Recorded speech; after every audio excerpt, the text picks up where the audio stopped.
Imagine a giant spaceship, a place made of metal and technology, traveling through billions and billions of kilometers in absolute darkness. A ship so large that it looks like a floating city in the vacuum, but that suddenly loses all contact with Earth, with civilization, with any sign of human life. The astronauts on board wake up to discover that the systems that guided them have disappeared. The radio signals have stopped working, and everything they knew was left behind. Invisible and distant, they are now truly alone, floating in a void that has no end. But here is what changes everything we thought we knew. A spaceship lost in deep space does not fall, does not disappear immediately. It continues floating, continuing its journey forever, like a metallic ghost. In this relaxing documentary, prepare yourself to get comfortable. Turn off the lights and let your mind explore one of humanity's greatest questions.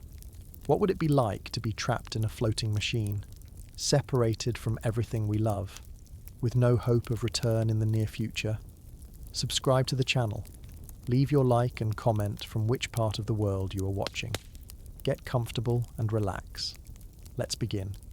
Imagine drifting through the endless expanse of space, stars stretching infinitely in all directions, with no familiar constellations to guide you home. This nightmarish scenario would quickly become reality for astronauts aboard a spacecraft that's lost its primary navigation systems in deep space. When sophisticated computers and GPS-like systems fail, human ingenuity would need to take center stage in perhaps the most challenging navigation problem ever faced.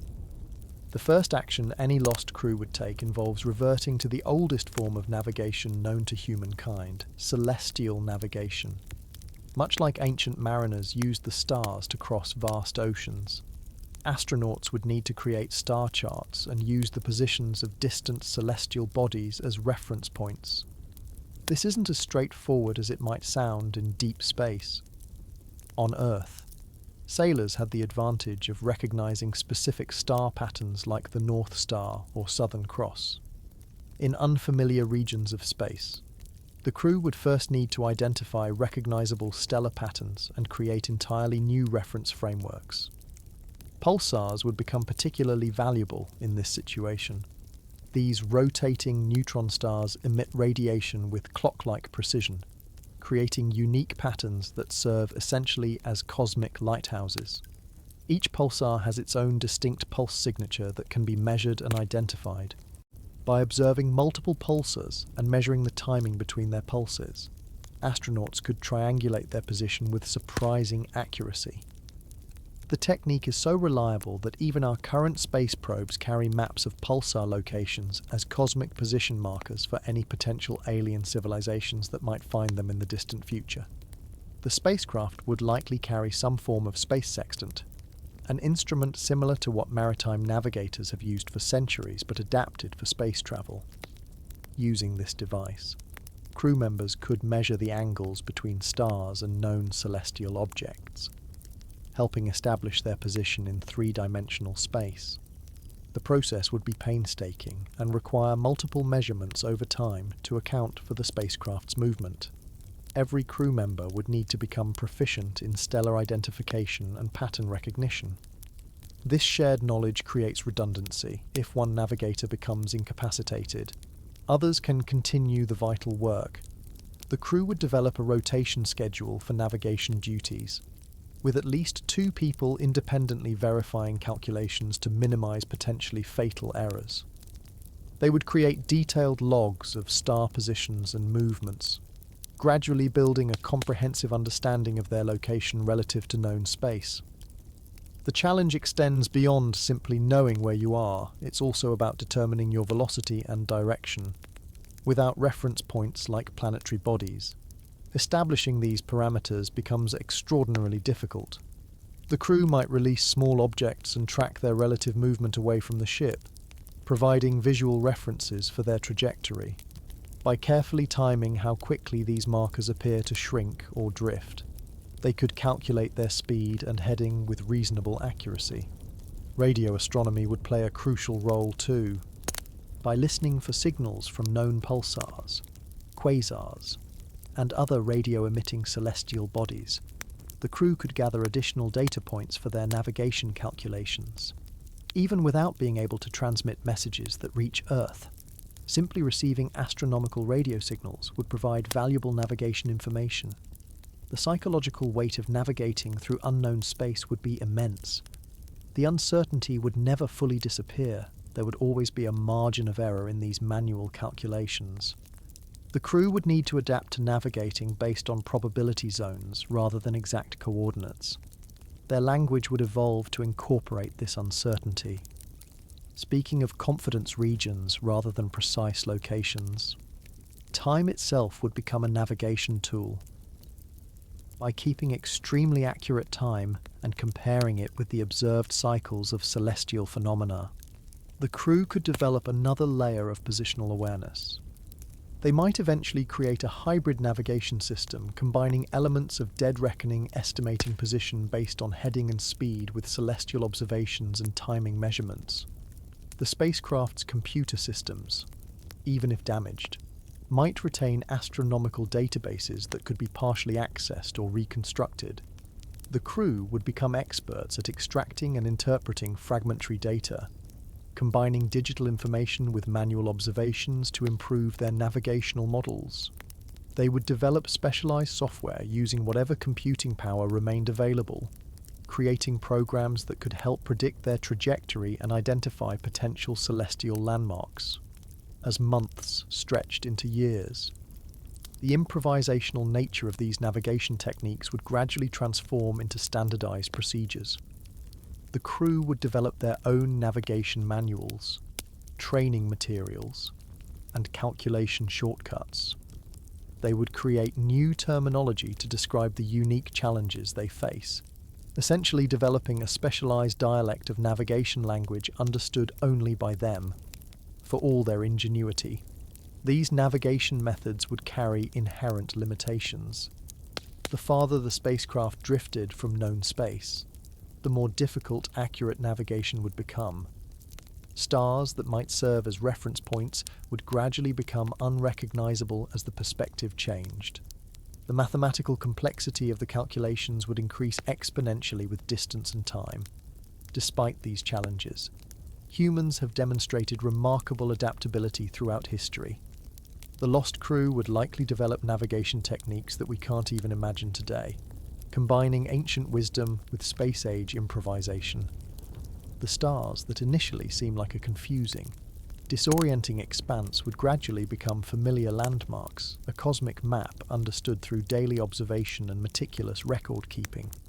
In the most profound darkness, human ingenuity would find a way to create light, transforming the void from a place of lostness into a space of possibility, however limited that might be.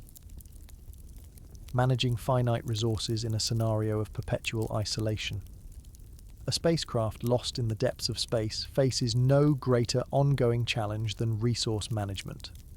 While navigation might be the immediate concern, it's the careful stewardship of limited supplies that determines long-term survival.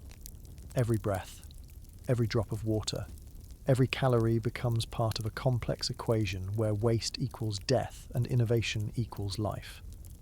The first resource crisis would involve the most fundamental human need: breathable air. A spacecraft's environmental systems are designed to recycle air by removing carbon dioxide and reintroducing oxygen. But these systems require maintenance and eventually replacement parts.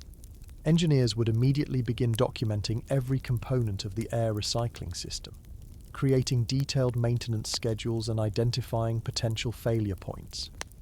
The crew would likely implement strict breathing protocols during rest periods, possibly including shallow breathing techniques to reduce overall oxygen consumption. Water presents the next critical challenge. Modern spacecraft already recycle nearly 100% of water, capturing humidity from the air, processing urine, and reclaiming water from food preparation. However, these systems experience gradual efficiency loss over time. The crew would need to enhance these recycling capabilities, perhaps by developing additional filtration methods using materials found on board. They would institute strict rationing protocols, with water consumption monitored to the milliliter. Hygiene practices would be redesigned to use minimal water while still preventing disease, perhaps using electrostatic cleaning methods rather than traditional washing for many purposes. Food supply represents perhaps the most visible resource challenge. Any spacecraft carries emergency rations, but these would last months, not years or decades. The solution would require transforming portions of the ship into hydroponic gardens. Crew members would carefully calculate the optimal balance of food crops based on nutritional needs, growth rates, and resource efficiency. Fast growing, nutrient-dense plants like certain leafy greens, legumes, and some tubers would become dietary staples. The crew would experiment with growing conditions, using different light spectrums and nutrient mixes to maximize yield while minimizing energy consumption. Every biological waste product, inedible plant parts, human waste, even expired food, would be meticulously processed to recover nutrients for the growing systems. The crew would develop increasingly sophisticated composting techniques, essentially creating a miniature version of Earth's natural nutrient cycles within the confines of their ship. They might establish small insect colonies, crickets or mealworms, that efficiently convert plant material into protein while requiring minimal space and resources. Energy management would become increasingly complex as the journey extended. Most deep space vehicles rely on radioisotope thermoelectric generators or solar panels for power. The former gradually decrease output over decades, while the latter become less effective as the ship moves away from stars. The crew would implement tiered power conservation protocols, designating essential systems that receive consistent power while creating rotation schedules for non-critical equipment. Living quarters might be consolidated to heat fewer areas, and crew activities synchronized to minimize overall power draw. The physical structure of the spacecraft itself would become a managed resource. Every component that fails would be carefully disassembled, with usable materials catalogued and stored. The crew would develop a manufacturing database tracking every gram of available metal, plastic, ceramic, or composite material that could be repurposed. They would become experts in materials science by necessity, learning to transform parts designed for one purpose into components needed for another. Tool management would reach levels of precision unimaginable on Earth. Each tool would be tracked, maintained with extraordinary care, and modified as needed for multiple purposes. The crew might establish a tool library system with careful checkout procedures and regular inspections. When tools inevitably wore out beyond repair, they would develop manufacturing techniques to create replacements from available materials, perhaps using simple casting methods or improvised machining. Medical supplies present a unique challenge, as pharmaceuticals have finite shelf lives. The crew would need to develop expertise in biopharmaceutical production, potentially growing medicinal plants and extracting useful compounds. They would create detailed inventory systems that prioritize usage of medications approaching expiration while preserving newer supplies. Medical practices would evolve to emphasize preventative care and non-pharmaceutical interventions whenever possible. The information systems on board represent another critical resource. Computer hardware fails over time, and the crew would need to implement data redundancy protocols far beyond standard backup procedures. They might print critical information on physical media as an ultimate backup while developing simplified computer systems that could be manufactured from basic components when more complex systems eventually fail. Perhaps most importantly, the crew would develop entirely new mathematical models for resource forecasting.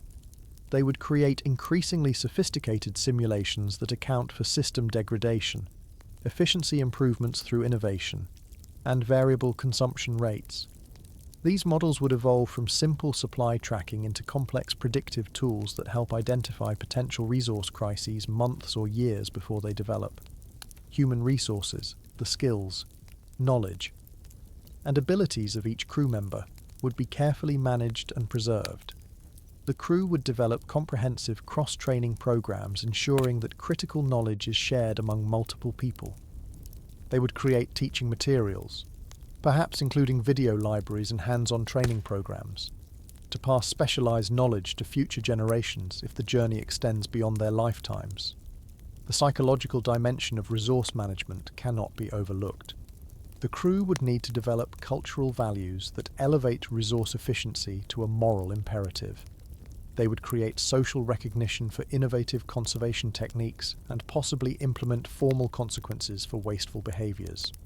Over time, these values would be internalized, creating a culture where conservation becomes second nature rather than a conscious restriction. Through this exhaustive attention to resource management, a well-trained crew might extend their survival far beyond what we might initially imagine possible. The spacecraft would transform from a vehicle into a self-contained world, an arc of human ingenuity drifting through the cosmos, sustained not by abundance but by the careful stewardship of every molecule, every joule of energy, and every bit of knowledge they possess. Their ultimate fate would depend on countless variables, but their disciplined approach to resource management would give them the maximum possible chance of survival in the most isolated scenario humans could ever face. Beyond the physical challenges of navigation and resource management, the psychological impact of being lost in deep space would create an entirely different dimension of survival challenges. The human mind evolved on Earth, surrounded by open spaces, varied environments, and social connections. When confronted with the reality of perpetual isolation in the cosmic void, our psychological framework would undergo profound transformations unlike anything previously documented in human experience. The initial psychological response would likely mirror what psychologists call the disaster syndrome, a period of shock, disbelief, and denial.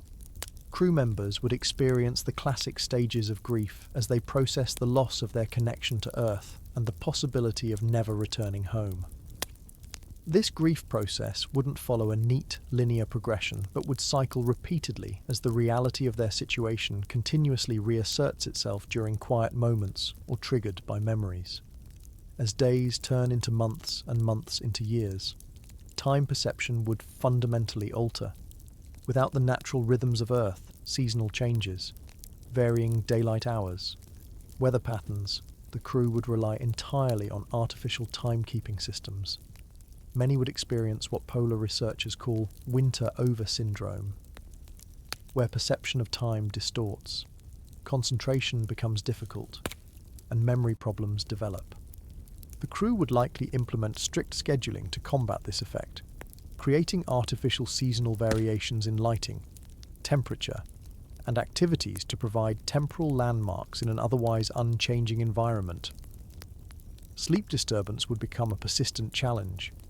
The absence of natural light cycles disrupts circadian rhythms, leading to insomnia, fragmented sleep patterns, and increased fatigue. Medical officers would likely implement light therapy regimens, carefully controlling exposure to different light wavelengths to maintain healthy sleep-wake cycles. Some crew members might develop chronic sleep disorders requiring pharmaceutical intervention, a problematic development given limited medical supplies. Perhaps the most distinctive psychological phenomenon would be what space psychologists call the break-off effect, a sensation of complete detachment from humanity and Earth. Unlike astronauts in orbit who can see our planet below them, the lost crew would have no visual connection to humanity. This complete separation could induce profound existential distress for some, while others might experience an unexpected sense of transcendent peace. The crew would develop specific therapeutic interventions for those struggling with this disconnection, perhaps using virtual reality recordings of Earth if such technology were available. Interpersonal relationships would transform under the pressure of confinement. The initial command structure would likely evolve as traditional hierarchy proves insufficient for long-term social cohesion. Conflicts would become particularly dangerous given the inability to physically separate antagonists. The crew would develop elaborate conflict resolution protocols, possibly including mediation systems and designated cooling-off spaces within the vessel. They might implement relationship rotation systems where working partnerships change regularly to prevent the formation of rigid social divisions or isolated cliques. A particularly concerning psychological phenomenon documented in isolation environments is the third quarter effect, a period of depression and conflict that typically emerges when people realize they've passed the halfway point of their confinement, but still have a significant period remaining. For a lost spacecraft with no defined endpoint, this effect might manifest differently, perhaps as recurring cycles of depression that emerge whenever hope for rescue or return diminishes. Sensory deprivation would create another set of psychological challenges: the unchanging visual environment, limited sound variety, and absence of natural sensory experiences like wind or rain would create a form of perceptual monotony known to induce anxiety and cognitive dulling. The crew would likely develop sensory enrichment programs, creating spaces with different lighting conditions, sound environments, and even textural elements to provide necessary perceptual variation. Some crew members would experience hallucinations, seeing movement in peripheral vision, hearing voices or sounds, or feeling phantom sensations. Space agencies already document these experiences during much shorter missions. Rather than treating these as pathological, the crew might normalize these experiences through open discussion and monitoring. They would distinguish between common perceptual anomalies and more serious dissociative states requiring intervention. The concept of personal identity would gradually transform. Many astronauts report that extended space missions change their self-perception and values. For a permanently isolated crew, this identity transformation would be far more profound. Professional identities would blur as everyone becomes a generalist out of necessity. National identities would gradually fade in relevance compared to the immediate identity of crew member. For children potentially born aboard the vessel, the very concept of being human would have entirely different associations than it does for earthbound people. Psychological resilience would become the most valued mental trait. The crew would develop formal resilience training programs based on techniques like cognitive behavioral therapy and mindfulness practices.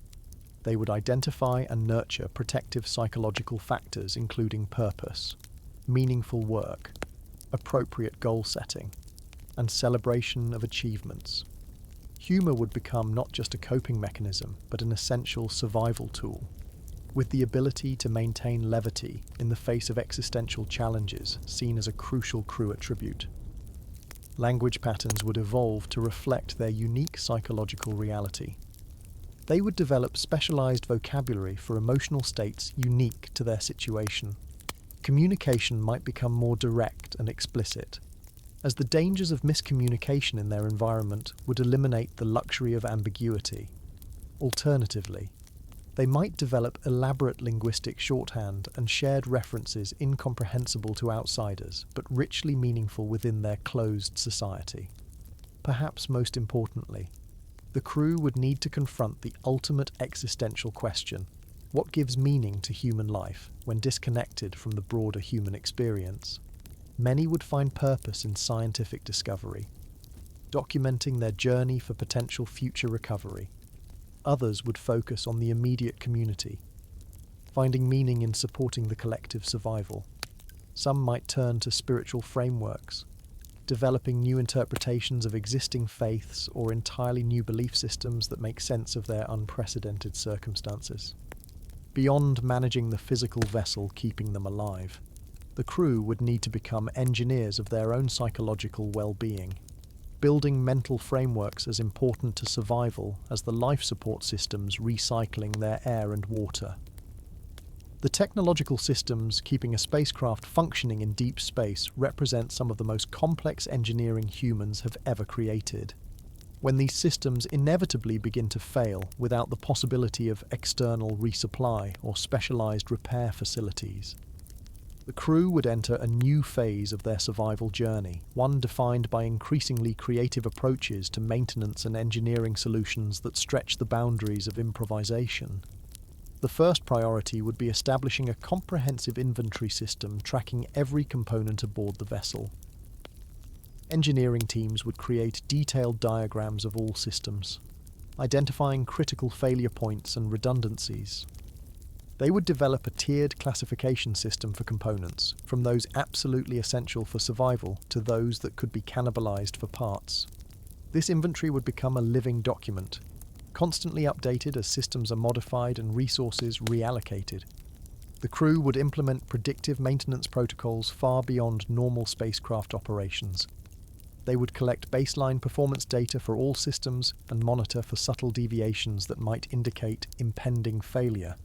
Temperature sensors, vibration monitors, and power consumption measurements would be installed throughout the vessel, creating an early warning network for potential problems.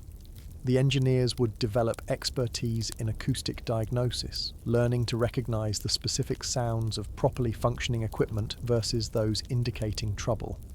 When systems inevitably fail beyond repair, the crew would face incredibly complex engineering challenges.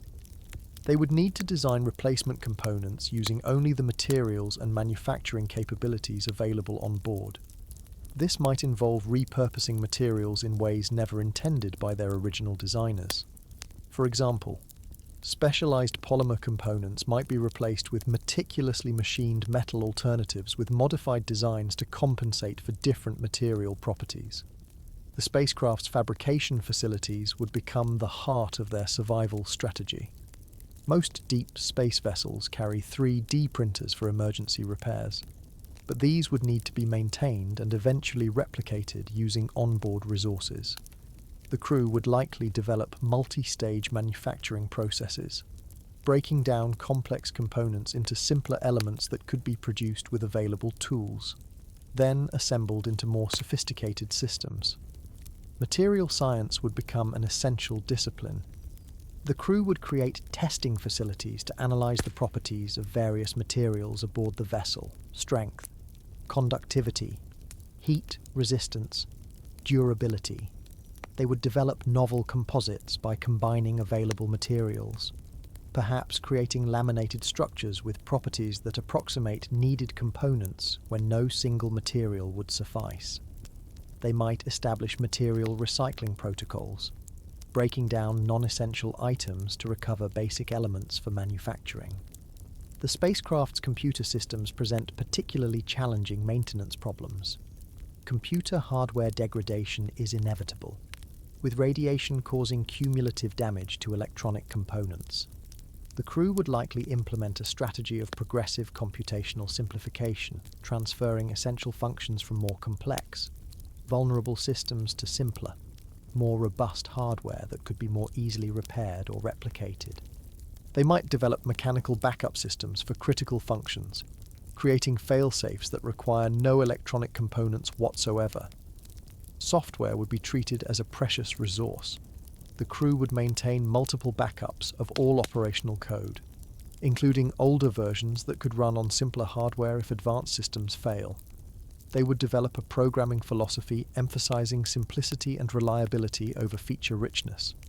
Over time, they might create entirely new operating systems optimized for their specific needs and hardware limitations. The ship's power generation systems would require particularly careful maintenance, whether nuclear, solar, or using another technology. Power generation represents a single point of failure that could doom the entire mission.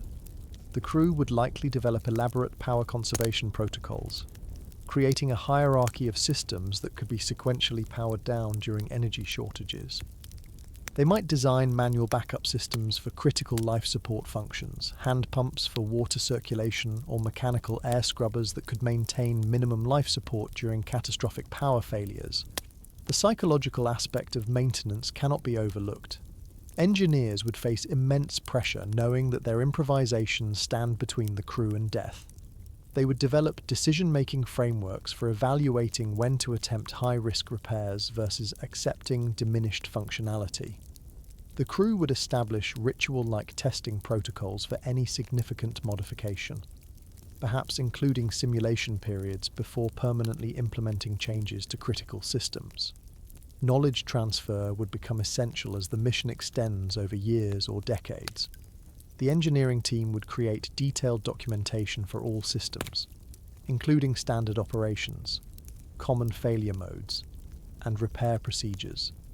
They would establish apprenticeship systems where younger crew members work alongside experienced engineers before they become physically unable to perform maintenance tasks. They might develop virtual reality training simulations for practicing high-risk repairs before attempting them on actual systems.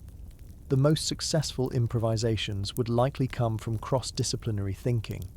The medical officer might suggest biological solutions to filtration problems based on their understanding of kidney function. The botanist might identify plant fibers that could serve as gasket material. This cross-pollination of ideas would be actively encouraged, with regular brainstorming sessions where problems are presented to the entire crew regardless of specialization. As the journey extends, the original spacecraft would gradually transform into something quite different from its initial design. Systems would be relocated for more efficient maintenance access. Redundant backups would be installed for previously single-point functions. Living spaces would be reconfigured to accommodate new operational realities. The vessel would evolve into a unique technological ecosystem shaped by the specific challenges faced and the innovative solutions developed by its crew. Through this continuous process of maintenance, adaptation, and innovation, a lost spacecraft might extend its functional lifespan far beyond its original design parameters. The engineering challenges would be enormous, the failures frequent, and the solutions rarely perfect.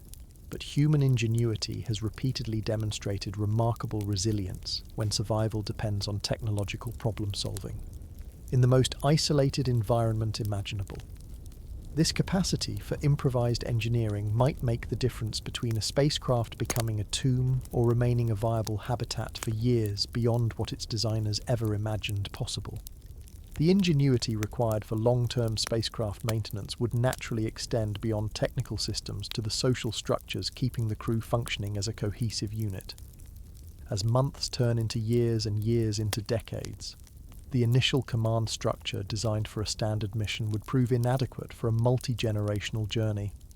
The social organization aboard the vessel would undergo a remarkable evolution, transforming from a military-style hierarchy into something resembling a small, self-contained civilization.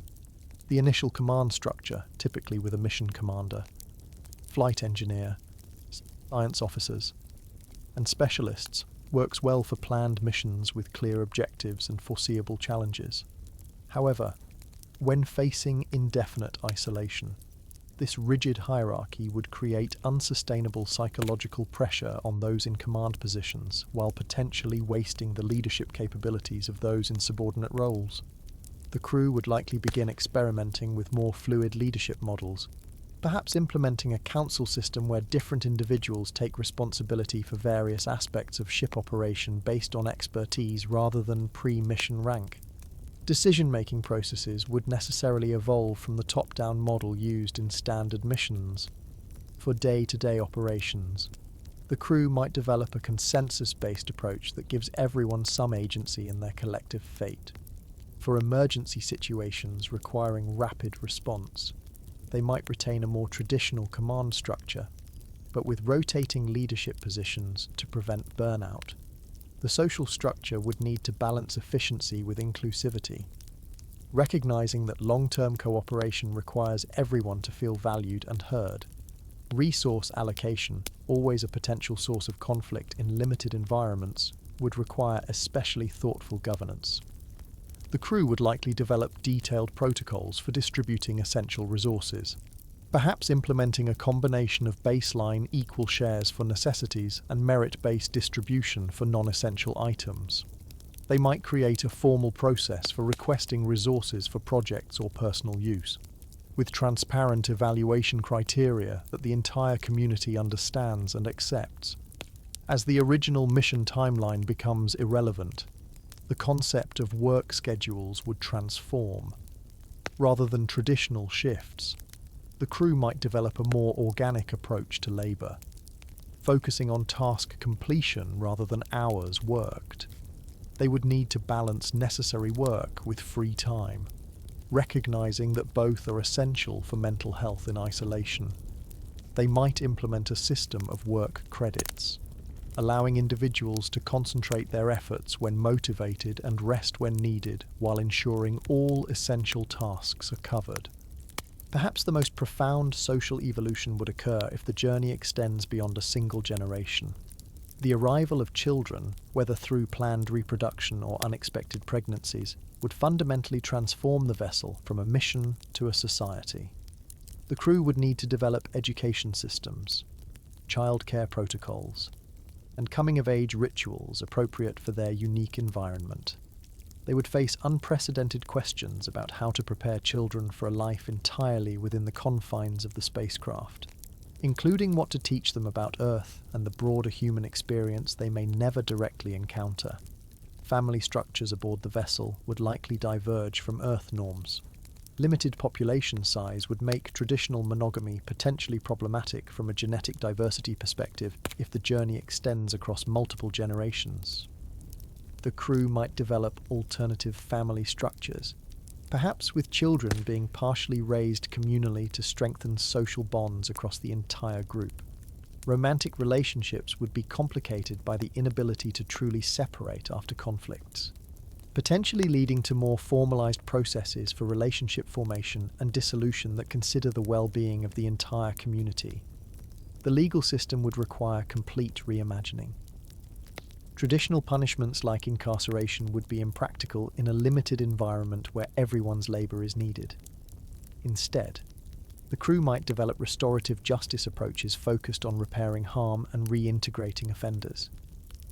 For serious offences that would warrant imprisonment on Earth, they might implement supervised work programs or temporary restrictions on privileges while maintaining the individual's contribution to essential functions. Cultural practices would gradually transform as well. Initially, the crew would maintain Earth traditions, celebrating familiar holidays and observances as connections to their lost home. Over time, these might be supplemented and eventually replaced by commemorations specific to their journey, marking significant events aboard the ship, honouring those who have died, or celebrating survival milestones. They would develop their own art forms, entertainment, and recreational activities adapted to their environment and limited resources. Religious and spiritual beliefs would face unique challenges in evolution.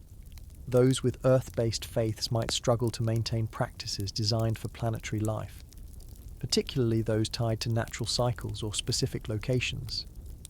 Some might abandon formal religion entirely, while others might adapt their beliefs to their new reality, reinterpreting sacred texts or developing new theological frameworks that make sense of their extraordinary circumstances. New belief systems might emerge, perhaps centered around the journey itself, or incorporating elements of multiple Earth religions synthesized into novel spiritual frameworks. Language itself would evolve to reflect their unique reality. They would develop specialized vocabulary for experiences unique to their environment, technical jargon related to ship operations, and shorthand expressions for common situations. Over generations, pronunciation might shift. Grammar might simplify in some areas while becoming more complex in others, and the language might incorporate elements from all the native tongues represented in the original crew for multi-generational journeys. The language spoken by later generations might be barely recognizable to someone from Earth, having evolved to describe a completely different living experience. Status and social standing would be based on entirely different metrics than on Earth. Rather than wealth, physical possessions, or family background, respect might be earned through contributions to group survival, problem-solving ability, conflict mediation skills, or knowledge preservation. The crew would likely develop formal recognition systems for extraordinary contributions, creating a social hierarchy based on merit and community value rather than pre-journey status. If the crew makes contact with other lost vessels or non-human intelligence, their social structures would face profound challenges and potentially radical reorganization. First contact protocols would need to be developed, addressing questions of authority, information sharing, and potential integration or alliance. The introduction of external perspectives would disrupt established social norms, potentially leading to conflict between traditionalists wishing to maintain their evolved culture and those eager to incorporate new influences. Through all these social evolutions, the isolated crew would essentially become a laboratory for human social adaptation, developing new forms of governance, family structures, conflict resolution, and cultural expression uniquely suited to their extraordinary circumstances, a micro-society that might eventually have little resemblance to the Earth civilization from which they originated. The remarkable social adaptations occurring aboard a lost spacecraft would be matched by equally profound physical changes in the human body itself. Extended exposure to the space environment forces the human physiology to adapt in ways that would transform the crew over time, particularly if the journey spans generations. These adaptations begin at the cellular level and eventually manifest as visible changes that would make space-dwelling humans increasingly distinct from their Earthbound ancestors. The most immediate physiological challenge comes from microgravity or the reduced gravity environments typically found on spacecraft. Without the constant pull of Earth's gravity, the human body quickly begins to shed bone mass, particularly in the lower limbs and spine. Studies from the International Space Station show astronauts can lose up to 1% of bone density per month in critical areas. For a crew facing years or decades in space, this would necessitate aggressive countermeasures, including daily resistance exercise regimens, potentially using centrifugal force to create artificial gravity, and pharmaceutical interventions to preserve bone structure. Muscle atrophy presents a parallel challenge, with both slow-twitch and fast-twitch muscle fibers deteriorating without the resistance provided by gravity. The cardiovascular system similarly deconditions, with heart muscle losing mass and efficiency in the reduced workload environment. The crew would implement mandatory exercise protocols using specialized equipment designed for resistance training in limited spaces. These might include elastic band systems, centrifugal devices, and constant tension mechanisms that simulate Earth-like resistance, even in microgravity. The fluid redistribution that occurs in microgravity creates another set of physiological challenges. On Earth, gravity pulls bodily fluids downward, but in space, fluids redistribute more evenly throughout the body. This causes the characteristic puffy-faced appearance of astronauts and can lead to increased intracranial pressure over extended periods. This pressure may affect vision through changes to the shape of the eyeball and optic nerve, a condition called spaceflight-associated neuroocular syndrome, SANS. The crew would need regular ophthalmological monitoring and might develop specialized pressure-regulating garments to mitigate these effects.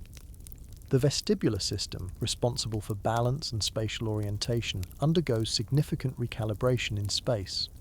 Without the constant reference of gravity, crew members experience initial disorientation and motion sickness, while this typically resolves within days or weeks.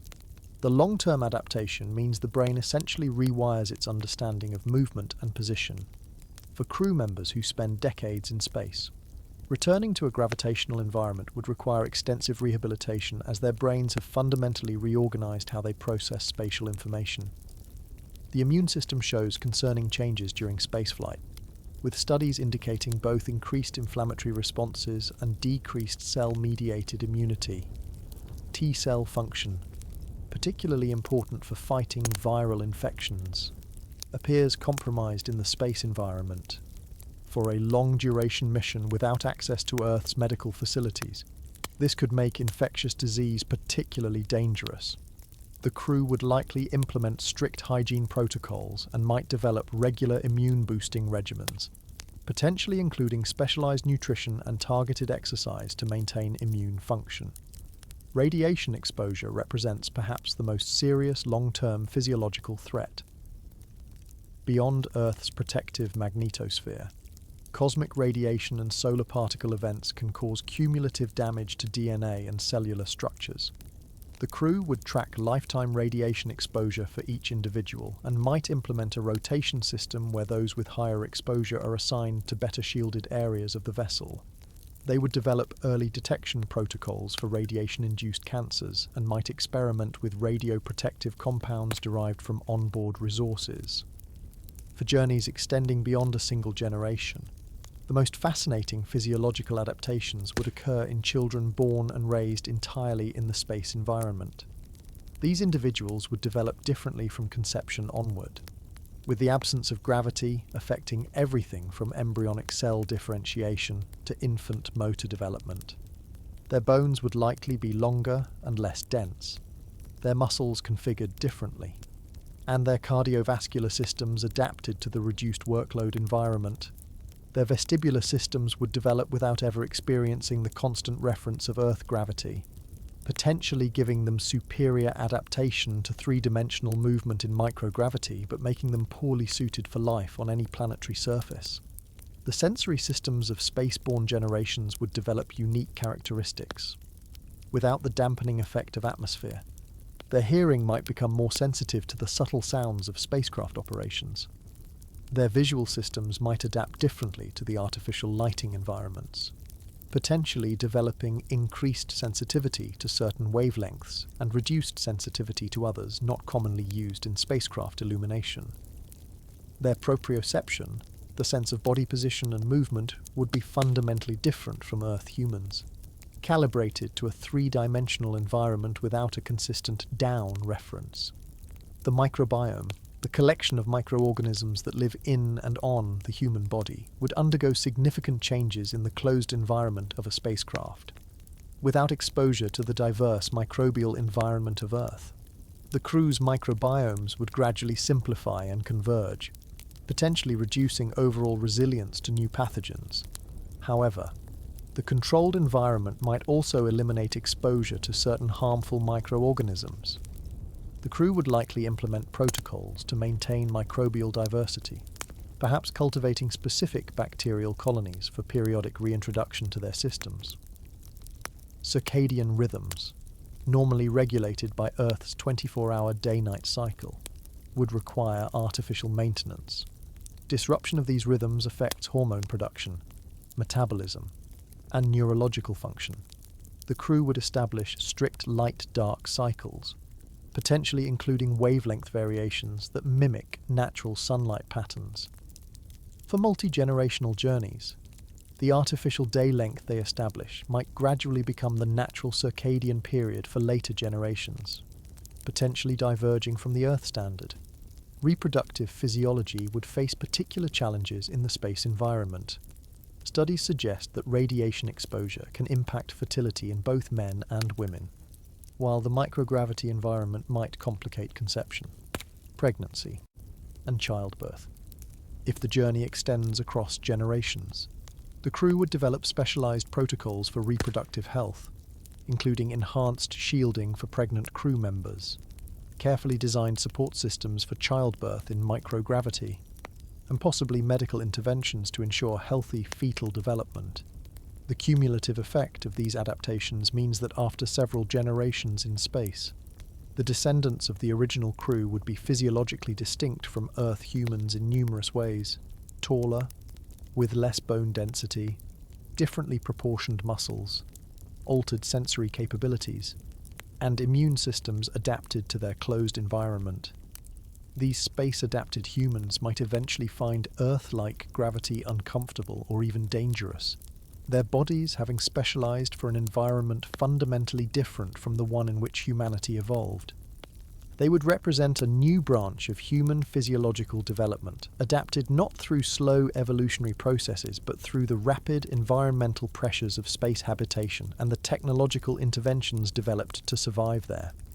While the physiological transformations of the human body would create a new type of space-adapted person, the psychological need to maintain some connection with humanity would remain a powerful drive, even as hope for rescue or return diminishes. The crew of a lost spacecraft would likely maintain communication protocols long after receiving any response becomes mathematically improbable. This commitment to reaching outward from their isolation represents one of the most poignant aspects of their situation, a testament to the human need for connection that transcends rational calculation. The physics of deep space communication presents enormous challenges. Radio signals diminish in strength according to the inverse square law. A signal travelling twice as far becomes 4 times weaker. For a vessel that has drifted for years or decades, this means transmissions that might have been easily detected near Earth become virtually indistinguishable from background radiation.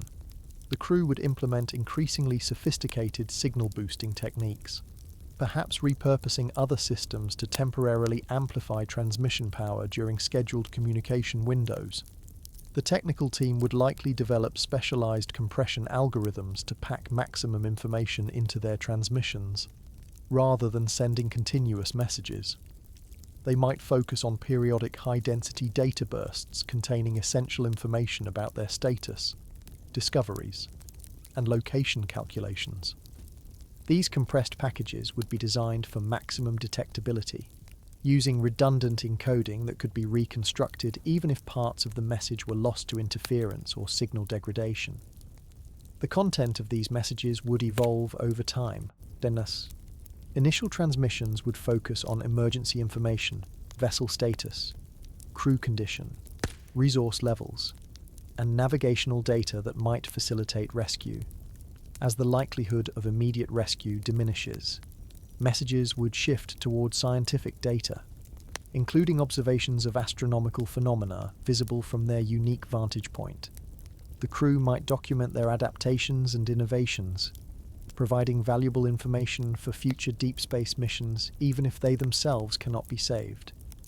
For missions that extend across generations, communication would take on cultural significance beyond practical rescue applications. The vessel would continue broadcasting to maintain a connection with human civilization, even when the probability of these messages being received becomes vanishingly small. These transmissions would serve as a kind of cosmic time capsule, documenting the evolution of their isolated society. Later generations might maintain these communication protocols as a cultural tradition, even if they've never received confirmation their messages are being heard. The psychological importance of these outward communications cannot be overstated. The act of formulating messages for an external audience helps maintain a connection to the broader human experience. Communication specialists might develop a regular schedule where crew members contribute personal reflections, scientific observations, or creative works for transmission.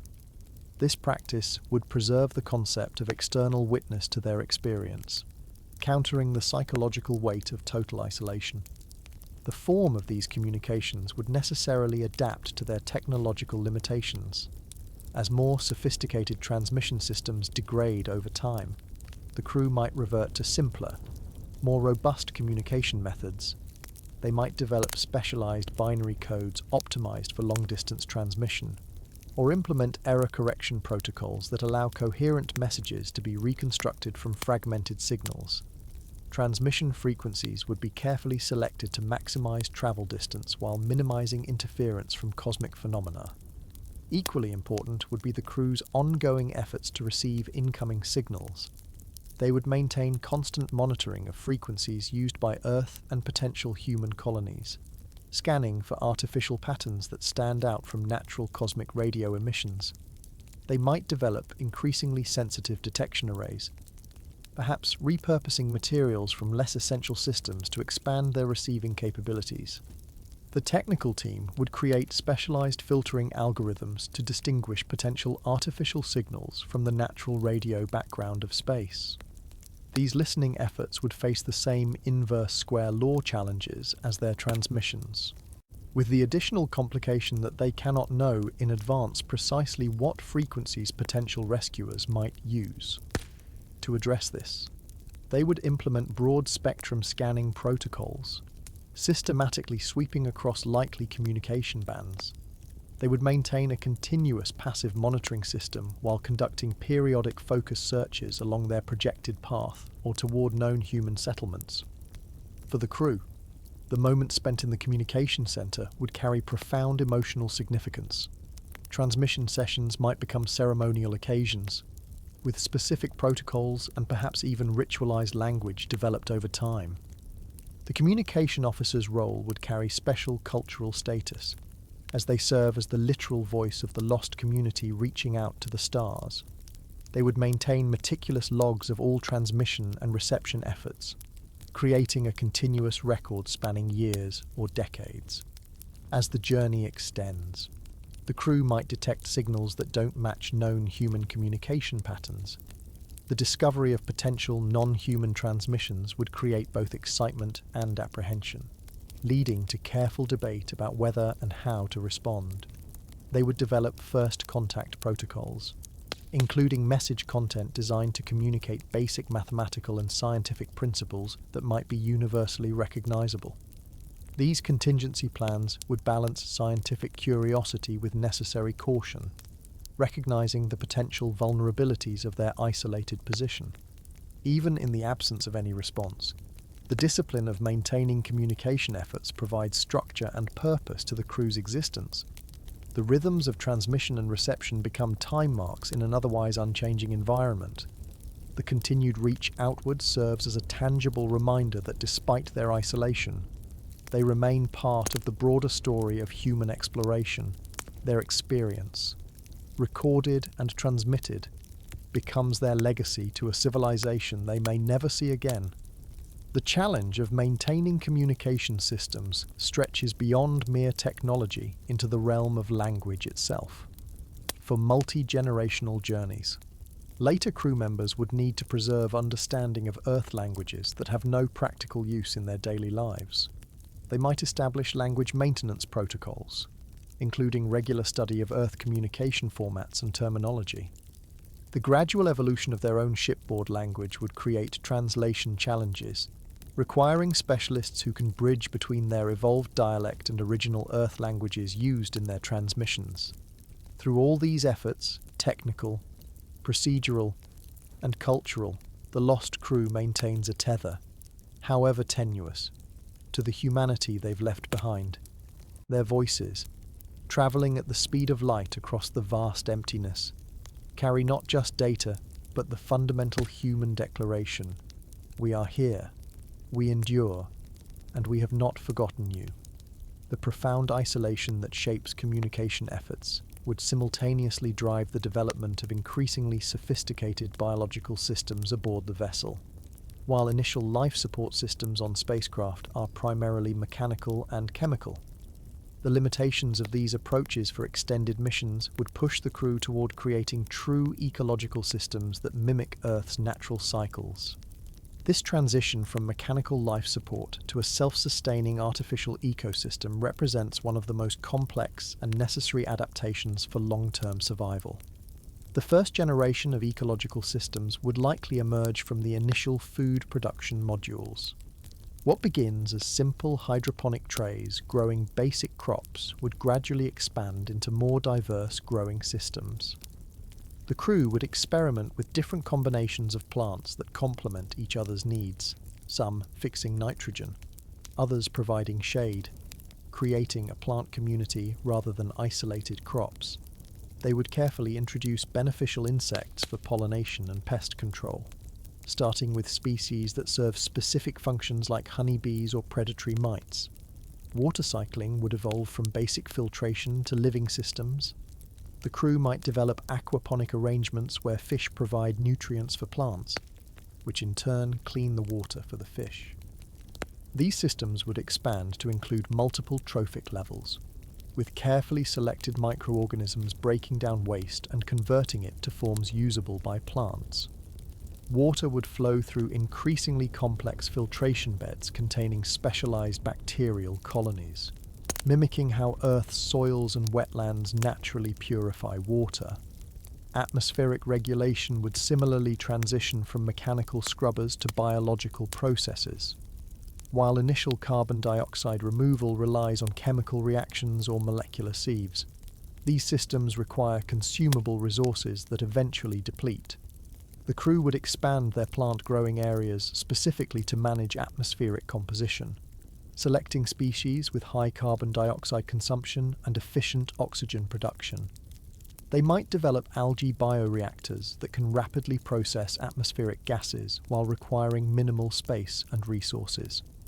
The challenge of waste processing would drive significant innovation. Initial systems that simply sterilize and store waste would give way to complete decomposition cycles.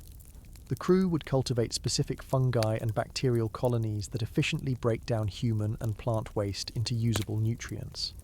These decomposition systems would be carefully isolated to prevent contamination of living areas while being integrated into the broader nutrient cycles of the vessel's ecosystem. Soil creation would become an ongoing project.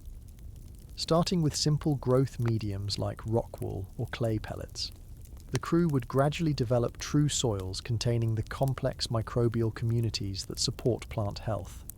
They would establish vermiculture systems where earthworms process organic matter into nutrient-rich castings.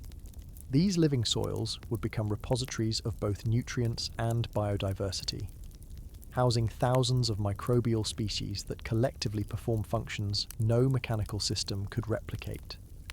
As the ecosystem develops complexity, the crew would face the challenge of maintaining balance without Earth's vast buffering capacity. Small closed systems are inherently prone to boom and bust cycles and potential collapse.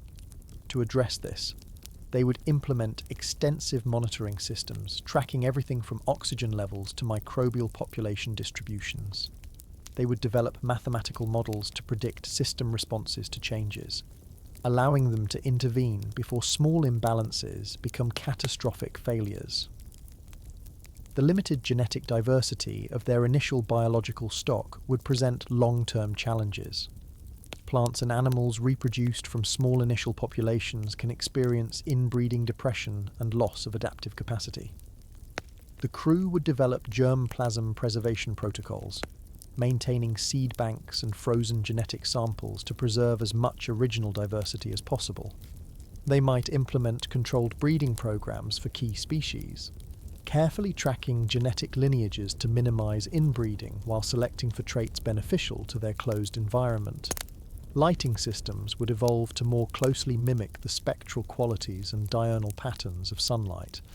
Initial growing systems often use limited light wavelengths that satisfy basic photosynthetic needs, but the crew would discover that more complex light spectra support better plant health and productivity. They might develop specialized lighting zones with different spectral characteristics for various growth stages and plant types, creating a mosaic of light environments within the vessel. Temperature and humidity gradients would be intentionally established to create microclimates supporting different ecological niches, rather than maintaining uniform environmental conditions throughout growing areas. The crew would design varied environments, some areas warmer and more humid for tropical species, others cooler and drier for temperate organisms. These environmental gradients increase the overall biodiversity the system can support while creating natural boundaries between different biological communities. The introduction of animal species would be approached with extreme caution. Beyond initial utilitarian species like pollinating insects or decomposers, the crew might gradually introduce small vertebrates that provide specific ecosystem services while requiring minimal resources. Small fish in aquaponic systems efficiently convert food scraps to protein and plant nutrients.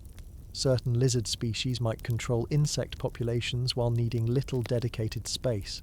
Each introduction would be carefully modelled for its impact on resource consumption and system stability. For multi-generational journeys, the ecosystem itself would undergo evolutionary adaptation to the spacecraft environment. Plants might naturally select for lower light requirements or more efficient water use. Insect populations could adapt to the specific temperature and humidity cycles of the vessel.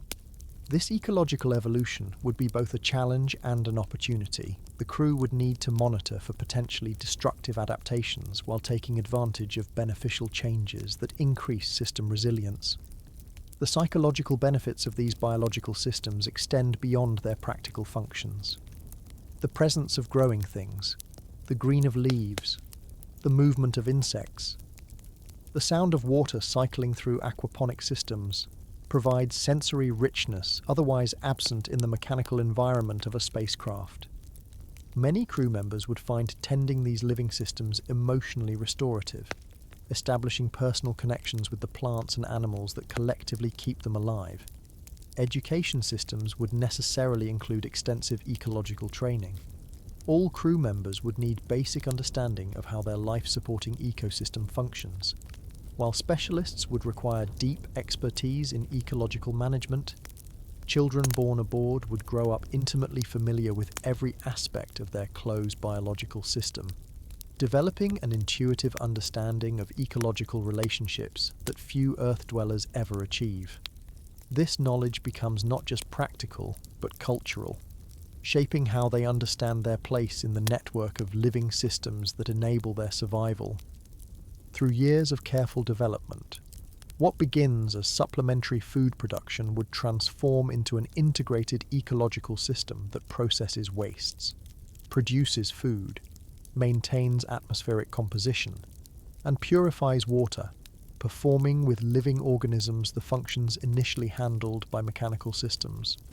This transition represents not just a practical adaptation to the limitations of mechanical life support, but a fundamental shift in how the crew relates to their environment, from users of technology to stewards of a living system upon which their existence entirely depends. The cultivation of living ecosystems within the vessel would not only transform the physical environment, but would profoundly influence how the isolated crew understands their place in the cosmos. As generations pass aboard the lost spacecraft, the original religious and philosophical frameworks brought from Earth would gradually evolve into belief systems uniquely adapted to their extraordinary circumstances.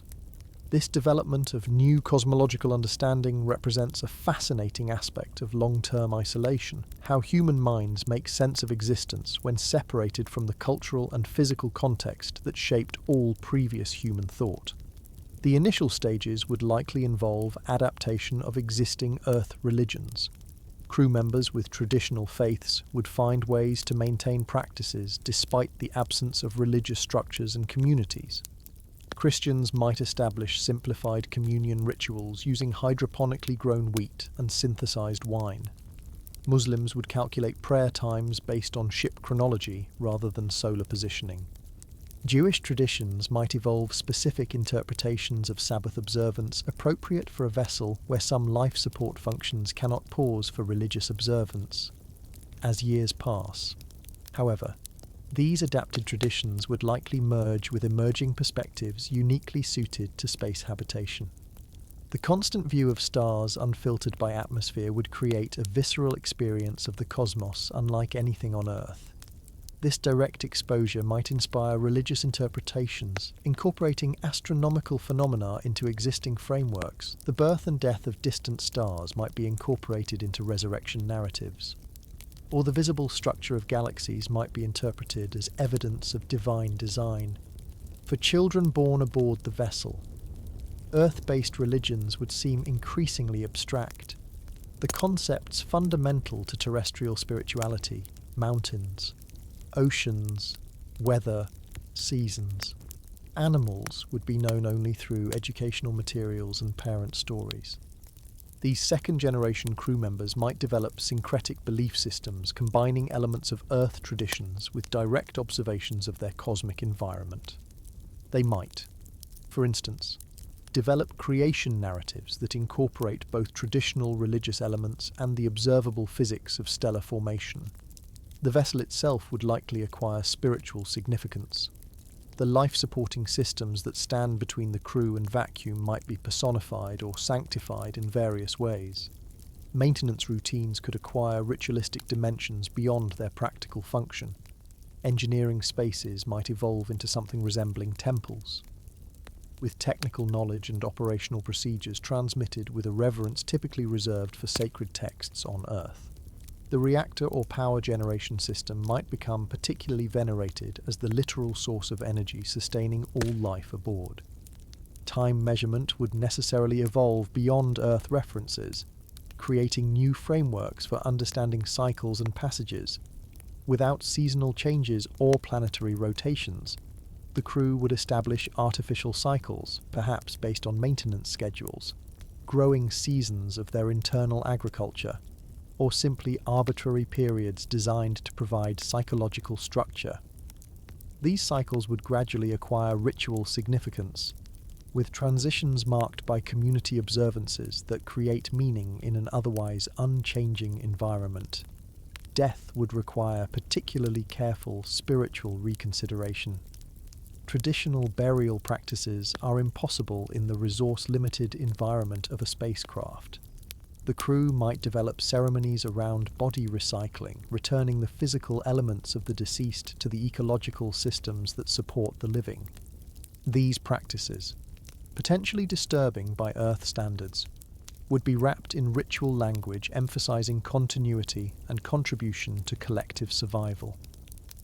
Memorial practices might focus on digital or artistic preservation of the individual's knowledge, stories, and contributions. The concept of home would undergo profound theological re-examination. Earth-based religions frequently incorporate sacred geography, holy lands, rivers, mountains with spiritual significance. As direct connection to Earth fades with generations, the crew might transfer these concepts to features of space visible from their vessel. Particular stars, nebulae, or other astronomical features along their journey might acquire sacred status, serving as orientation points for both navigation and spiritual reference. The vast scale of the cosmos, directly visible through observation ports or external cameras, would necessarily influence theological development. The immediate experience of cosmic scale might lead to belief systems emphasizing human insignificance within the universe, or, conversely, might heighten the perceived miracle of human existence continuing in such an inhospitable environment. Some might develop perspectives similar to cosmic nihilism, while others might interpret their survival against overwhelming odds as evidence of special purpose or protection. Community cohesion would become a central spiritual value, elevated perhaps to the level of divine mandate. Belief systems would likely develop that sacralize cooperation, resource conservation, and conflict resolution, the behaviors essential for collective survival. Myths might emerge about historical moments when the community faced crisis, with the successful resolution attributed to both practical action and spiritual forces. These narratives would serve both explanatory and instructional purposes, reinforcing behaviors necessary for continued existence. Scientific understanding and spiritual belief would likely develop a different relationship than typically seen on Earth. Rather than potential conflict between empirical observation and religious doctrine, the crew might develop integrative approaches where scientific discovery is framed as revealing the mechanisms through which cosmic order manifests. The distinction between natural and supernatural might blur when all existence is contained within a human-created vessel traveling through the void. Specialized roles combining scientific and spiritual functions might emerge. Individuals who monitor the ecological systems might be seen as having both technical expertise and special insight into the interconnected nature of existence. Those who track the vessel's position among the stars might be viewed as both navigators and interpreters of cosmic meaning. This integration would reflect the necessity of both practical knowledge and psychological meaning-making for survival. For multi-generational journeys, the ultimate fate of the vessel would become a central theological question. Some might develop eschatologies, beliefs about final outcomes, centered on eventually reaching a habitable world. Others might embrace the journey itself as the purpose, developing philosophies that find meaning in continued existence, regardless of destination. These different perspectives might create theological divisions within the community, with various interpretations of their cosmic purpose emerging as distinct traditions. Through these complex spiritual evolutions, the isolated crew would demonstrate the human capacity to create meaning even in the most extreme circumstances. Their cosmological adaptations would serve essential psychological functions, providing continuity with human history, creating community cohesion, offering comfort in the face of cosmic isolation, and establishing moral frameworks suited to their unique situation.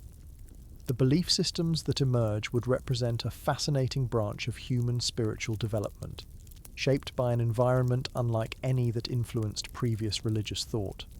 The extraordinary environment of deep space isolation that shapes new spiritual understandings would simultaneously create unique challenges for the human mind's perception of reality. The combination of extreme confinement, sensory monotony, constant low-grade stress, and exposure to the cosmic void creates conditions perfect for altered perceptual experiences. These perceptual anomalies would range from minor sensory distortions to complex hallucinations, representing not necessarily pathological breakdowns, but rather the brain's attempts to maintain meaningful function in an environment radically different from the one it evolved to interpret. The most common perceptual alterations would likely begin with simple sensory distortions. Crew members might report visual phenomena like seeing subtle movement in peripheral vision when nothing is actually moving, or perceiving faint patterns overlaid on uniform surfaces. These experiences resemble the mild hallucinations that earthbound humans experience during sensory deprivation, but would occur during normal shipboard activities. The unchanging visual environment, the same corridors, compartments, and equipment seen day after day for years, creates what neuroscientists call perceptual adaptation, where the brain essentially stops fully processing familiar scenes and becomes hypersensitive to any possible changes or anomalies. Auditory anomalies would be particularly common given the consistent background soundscape of the vessel. The continuous hum of life support systems, air circulation, and equipment creates what sound engineers call white noise, a consistent audio backdrop where the brain can easily identify patterns even when none exist.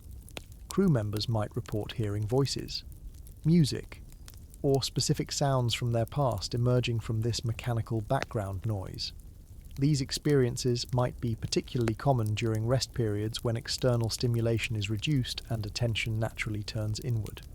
More complex perceptual experiences would include the phenomenon known as the third-person presence, a distinct feeling that someone else is in the room despite being alone. This sensation, already documented among Arctic explorers, high-altitude mountaineers, and even astronauts on shorter missions, likely represents the brain's social processing systems misfiring in isolation. When humans evolved, being separated from the social group was extremely dangerous, and this perception may represent an ancient alertness mechanism activated by prolonged isolation.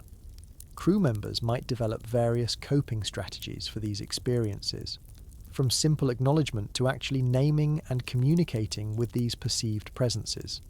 Sleep-related perceptual disturbances would become increasingly common. The disruption of normal circadian rhythms combined with chronic stress creates perfect conditions for experiences like sleep paralysis, hypnagogic hallucinations, perceptual distortions when falling asleep, and hypnopompic hallucinations when waking up. During these transitional states between wakefulness and sleep, crew members might experience elaborate sensory scenarios incorporating elements from memory, current concerns, and environmental stimuli.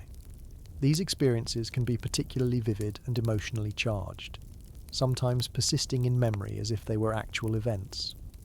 For longer journeys, the crew would likely develop a nuanced taxonomy of perceptual anomalies, distinguishing between common experiences considered normal adaptations and those potentially indicating psychological distress requiring intervention. They might establish regular perception check protocols where crew members report unusual experiences, allowing medical officers to track patterns and identify concerning changes. They would develop specific language for different types of perceptual anomalies, creating a shared vocabulary that helps normalize and manage these experiences.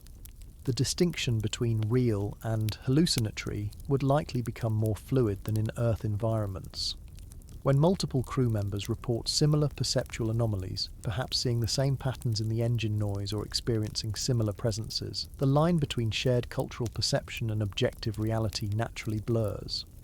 The crew might develop concepts similar to consensus reality, where experiences validated by multiple people are treated as meaningful even if they can't be instrumentally measured. Some perceptual changes would represent potentially useful adaptations rather than concerning symptoms. Crew members might develop heightened sensitivity to subtle vibrations or sounds that indicate equipment problems before monitoring instruments detect issues. Others might become unusually attuned to minute changes in air quality, humidity, or temperature, sensory adaptations that could provide early warning of environmental system problems. The medical team might learn to distinguish these adaptive perceptual enhancements from problematic hallucinations, perhaps even developing training to deliberately cultivate these useful sensitivities.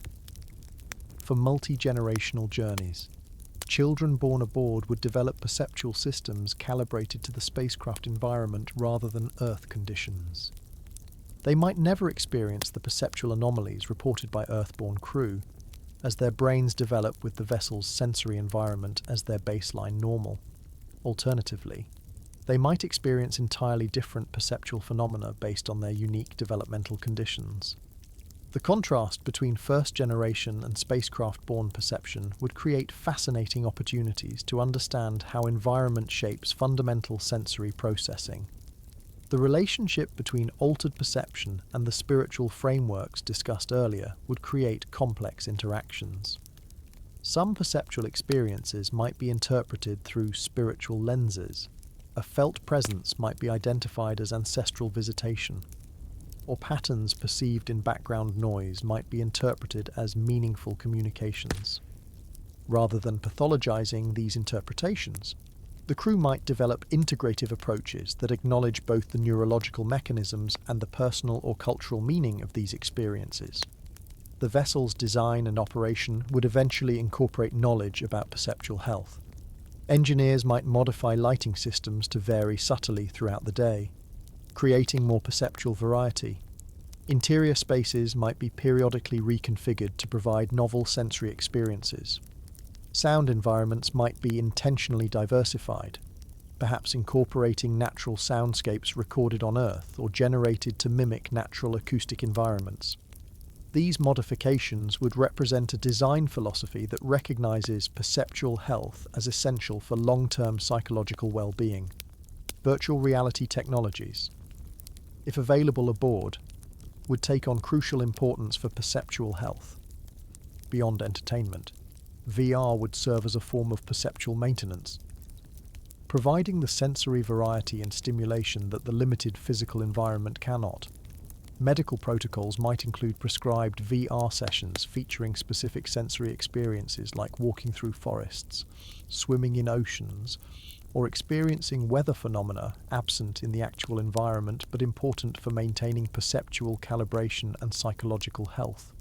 The most extreme perceptual alterations would occur during crisis situations when stress, sleep deprivation, and heightened alertness combine with the already challenging perceptual environment.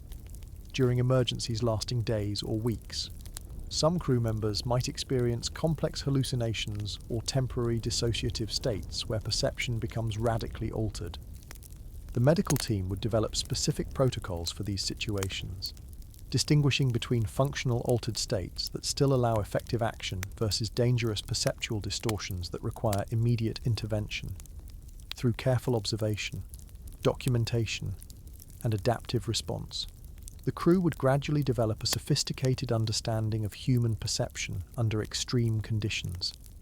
Their experiences would reveal how the mind constructs reality when placed in an environment utterly different from the one it evolved to interpret, showing both the remarkable adaptability of human perception and its fundamental dependence on contexts and assumptions shaped by our evolutionary history. This knowledge, recorded and transmitted in their communications with Earth, might ultimately provide valuable insights not just for future space missions but for understanding the fundamental nature of human consciousness itself. The perceptual adaptations experienced by the lost crew would profoundly influence their ongoing mathematical efforts to plot potential return trajectories. While most practical aspects of spacecraft operation would become routinized over time, one particular mathematical challenge would remain a constant focus of intellectual energy, the complex calculations that might someday guide them home. This persistent mathematical problem would evolve from an immediate survival priority into something resembling a multi-generational intellectual tradition, with specialized roles developing around what might be called return mathematics.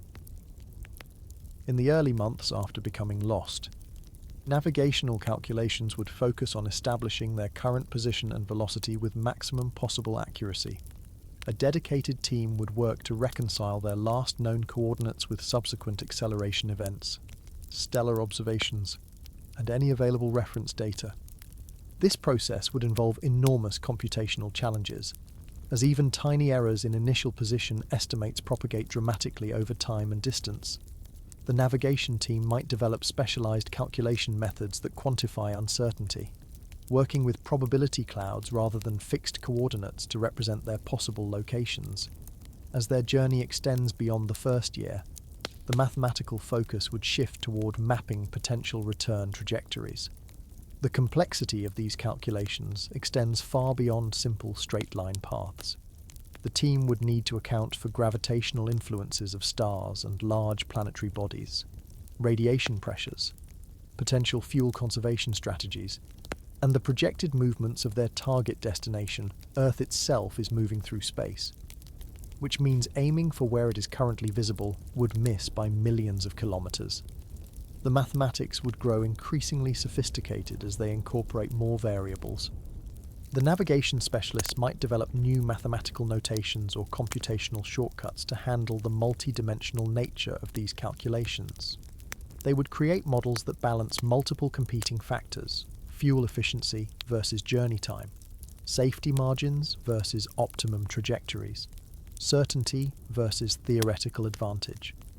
The mathematical tools developed for these specific challenges might represent genuine innovations in orbital mechanics and navigation theory. For longer journeys, generational transitions in the mathematics team would require careful knowledge transfer. Senior navigators would train younger crew members in their specialized techniques, creating a disciplinary lineage somewhat like medieval guild traditions. They might formalize their approaches into textbooks specific to their situation, developing educational programs that prepare new generations to continue the work. These training materials would evolve over time, incorporating new observations and theoretical refinements developed during the journey. The limited computational resources aboard would necessitate creative approaches to these complex calculations. The mathematics team might develop hybrid methods combining computational algorithms with human intuitive approaches, using computers for precise numerical work while relying on human pattern recognition for strategic navigational decisions. They might implement distributed calculation systems where multiple crew members work on different aspects of navigational problems, combining their results through carefully designed protocols that minimize cumulative errors. A fascinating sociological aspect would emerge around these mathematical efforts, even as the practical probability of successful return diminishes over years or decades. The cultural importance of maintaining these calculations might actually increase. What begins as practical navigation gradually transforms into something with both mathematical and symbolic significance, a continuous thread connecting the lost crew to their origin. The navigation team might acquire special status within the social structure, their work valued not just for its potential practical application but for maintaining a connection to the possibility of return, however remote. For multi-generational journeys, competing mathematical traditions might emerge. Some might advocate for conservative approaches based on well-established orbital mechanics, while others might develop more speculative methods incorporating theoretical physics concepts like space-time warping or quantum effects. These different schools of thought would engage in rigorous debate, each refining their approaches through internal critique and occasional synthesis of competing ideas. The navigation team might fragment into specialized subdisciplines, some focusing on conventional trajectory optimization, others on theoretical physics applications, others on astronomical observation to refine positional data. The relationship between these return calculations and resource allocation would create practical dilemmas. Maintaining course options that preserve the possibility of eventual return might require conserving fuel reserves that could otherwise support immediate needs. The navigation team would develop complex modelling systems to illustrate the trade-offs between different priorities, providing decision-makers with quantifiable comparisons between competing values like return probability versus current quality of life. Psychological factors would inevitably influence these mathematical efforts. Periods of optimism might correlate with more ambitious calculation projects, while times of collective stress might see resources diverted to immediate needs. The mathematics team might develop protocols to maintain objective standards regardless of the community's emotional climate, perhaps implementing peer review systems where calculations are independently verified according to established methodological principles. As decades pass, the original mission parameters would become increasingly irrelevant to current calculations. The navigation team would periodically reassess fundamental assumptions, updating baseline data to reflect their current reality rather than initial mission parameters.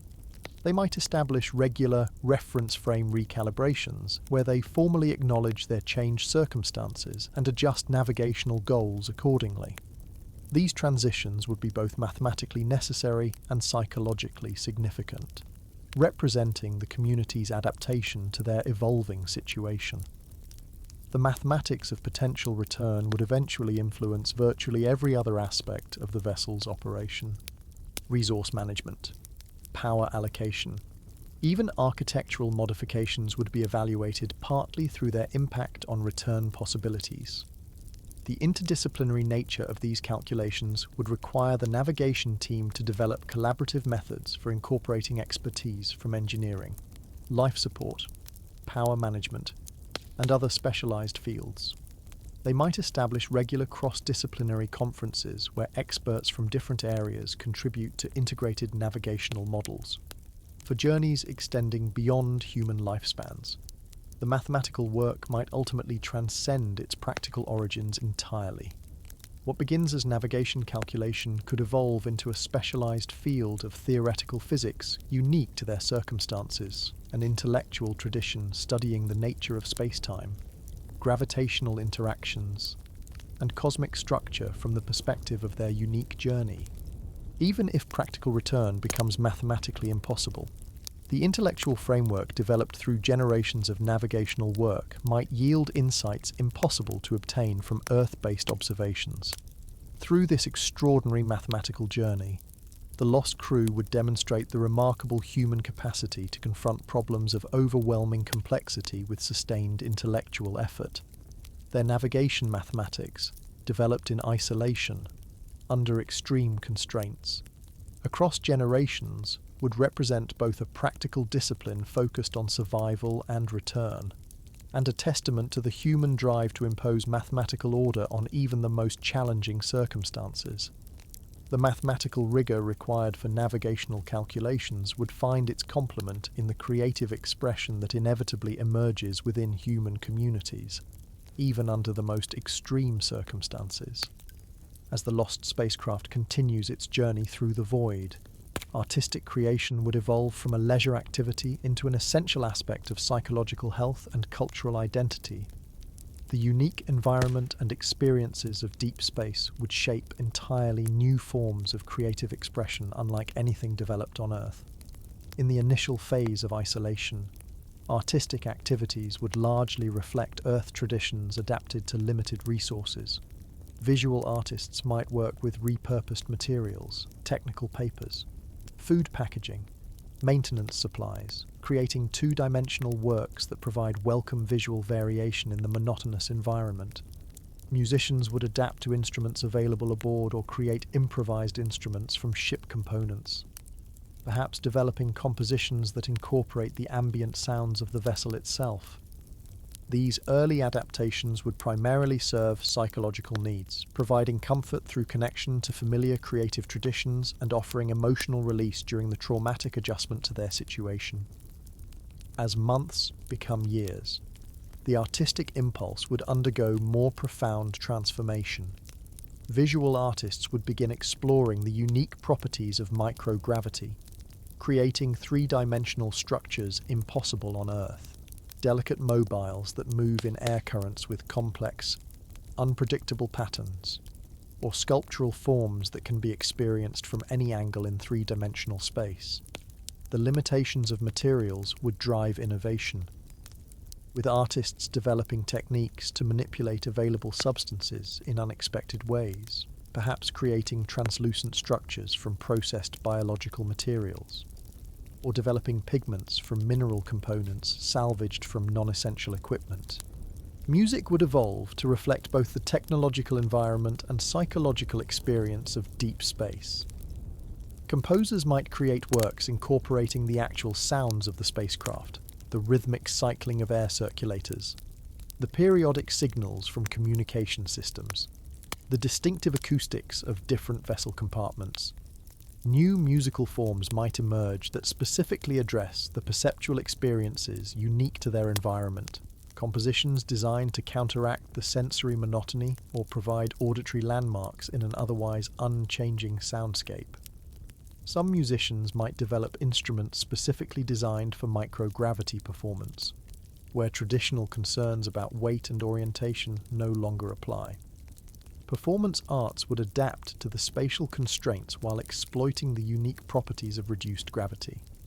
Dancers might develop movement vocabularies impossible under Earth gravity, sustained hovering, multi-axis rotations, and movements that utilize the full three-dimensional space rather than a fixed floor plane. Theatrical performances might embrace the limited resources through stylized representations using minimal props and relying on audience imagination, similar to traditional Japanese no-theater or experimental minimalist approaches, but developed independently through practical necessity. Literary arts would perhaps undergo the most profound transformation, as written and spoken language evolves to describe experiences with no Earth equivalent. Poets would develop specialized vocabulary and metaphorical frameworks to capture the psychological experience of cosmic isolation. Narrative fiction might explore themes uniquely relevant to their circumstances, stories examining the tension between individual desire and collective survival. Multi-generational epics tracking the transformation of their society over time. Or speculative works imagining contact with other intelligences.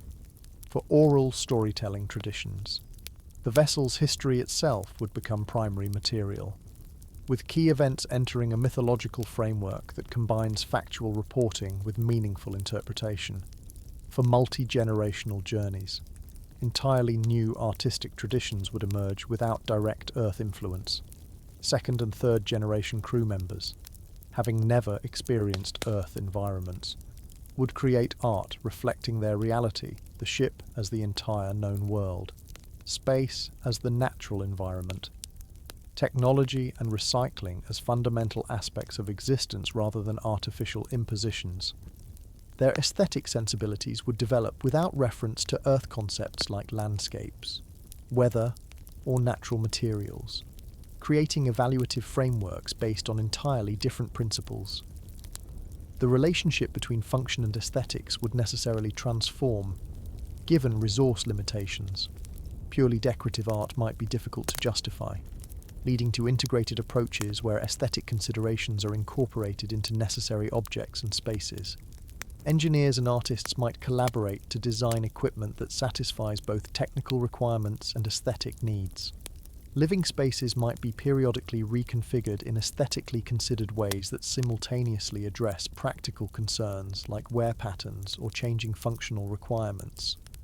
Art education would acquire special importance as a means of both psychological health maintenance and cultural continuity. Formal and informal teaching would preserve techniques and traditions while encouraging innovation appropriate to their circumstances. For Earthborn crew members, teaching artistic traditions provides connection to their lost home, while for spaceborne generations, these teachings provide historical context for their unique cultural development. The tension between preserving Earth artistic heritage and developing indigenous space-adapted forms would create fertile ground for creative innovation. The documentation and archiving of artistic works would become a significant cultural project, with physical space limited. The crew might develop sophisticated digital archiving systems that preserve not just images or recordings of works, but also contextual information about techniques, intentions, and reception. These archives would serve multiple functions, providing entertainment variety through access to past works, maintaining cultural history, and potentially communicating their unique artistic development to Earth if contact is ever re-established. Collaborative art forms might gain special prominence as expressions of community cohesion. Group singing, collective storytelling events, collaborative visual art installations, or multi-person movement performances would serve both creative and social functions. These activities might be integrated into work schedules or resource distribution systems, recognizing their essential contribution to psychological health and community identity. Regular creative rituals might develop around significant events, commemoration of departure anniversary, celebration of survival milestones, or marking generational transitions. The timescales available for artistic development would differ dramatically from Earth experience. Without external influences, artistic evolution would occur through internal dialogue and experimentation within an extremely small community. This might lead to highly refined development within narrow parameters, intensive exploration of specific techniques or themes over generations. Alternatively, it might produce rapid cycling through radically different approaches as the limited audience seeks novelty within their constrained environment. Through all these artistic adaptations, the Lost Crew would demonstrate the fundamental human need for creative expression, even, perhaps especially, under the most challenging circumstances. Their art would serve essential functions beyond aesthetics, processing trauma, maintaining psychological health, strengthening community bonds, documenting their unique experience, and creating meaning in an environment of extreme isolation. The artistic traditions developed aboard the lost vessel would represent one of the most fascinating aspects of their adaptation, a new branch of human creative expression shaped by conditions unlike any that influenced previous artistic development in human history. While artistic expression would provide essential psychological outlets for the crew, their scientific pursuits would offer equally important intellectual stimulation and practical benefits. The unique circumstances of a spacecraft lost in deep space would transform the vessel into an extraordinary scientific laboratory, offering opportunities to observe and document physical phenomena rarely accessible to human researchers. This scientific work would evolve from occasional observations into systematic research programs spanning generations, potentially yielding discoveries impossible to make from Earth or even planned space missions. The most immediate scientific advantage would be the vessel's position in interstellar space, far from the electromagnetic noise and gravitational complexities of planetary systems. Astronomical observations would benefit tremendously from this vantage point. With instruments free from atmospheric distortion and light pollution that limit Earth-based telescopes, even modest optical equipment could achieve remarkable clarity, while specialized sensors might detect radiation wavelengths typically absorbed by Earth's atmosphere. The crew would develop observational protocols specifically designed to exploit these advantages, perhaps focusing on phenomena difficult to observe from Earth, like the detailed structure of distant galaxies, the composition of interstellar medium, or the precise nature of cosmic background radiation. The vessel's trajectory would provide unique opportunities to measure variations in fundamental forces across different regions of space. As they travel through areas with different gravitational fields, magnetic intensities, and radiation environments, the crew could document subtle variations impossible to detect from a fixed location. They might discover that supposedly universal constants show minute variations in different cosmic regions, or identify previously unknown patterns in the distribution of interstellar matter. These observations could potentially challenge existing theoretical frameworks or provide evidence supporting competing cosmological models. Cosmic radiation studies would become a particular focus, driven by both scientific curiosity and practical survival concerns. The crew would develop sophisticated radiation monitoring systems that distinguish between different particle types, energy levels, and origins. Over time, they would compile detailed maps of radiation intensity throughout their journey, potentially identifying patterns related to galactic structures or distant astronomical events. Their first-hand experience with radiation shielding would lead to practical innovations in protection technologies, while their biological response data would provide valuable information about long-term radiation exposure effects that laboratory studies cannot replicate.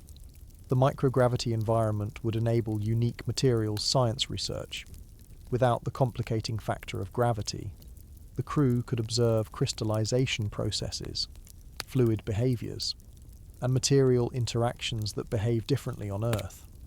They might develop specialized manufacturing techniques that exploit these conditions, creating alloys with unique properties, growing perfect crystals for specialized applications, or developing new composite materials, while their experimental capabilities would be limited by available equipment. The extended duration of their journey would allow for extremely long-term experiments impossible in planned missions with fixed return dates. Perhaps the most valuable scientific opportunity would be observing astronomical events from changing perspectives over time. As the vessel moves through space, parallax effects would allow three-dimensional mapping of cosmic structures with unprecedented accuracy. They might witness stellar phenomena from angles impossible to observe from Earth, seeing the profile of an accretion disk around a distant black hole, observing stellar nurseries from different orientations, or tracking the three-dimensional expansion of supernova remnants. These observations could resolve long-standing questions about cosmic structures and processes that appear ambiguous from Earth's fixed viewpoint. The unchanging internal environment of the vessel would create perfect conditions for certain types of physics experiments requiring long-term stability. Precision measurements of subatomic interactions, quantum effects, or other subtle phenomena benefit from controlled conditions maintained over extended periods. The crew might repurpose available equipment to create specialized experimental apparatus for fundamental physics investigations.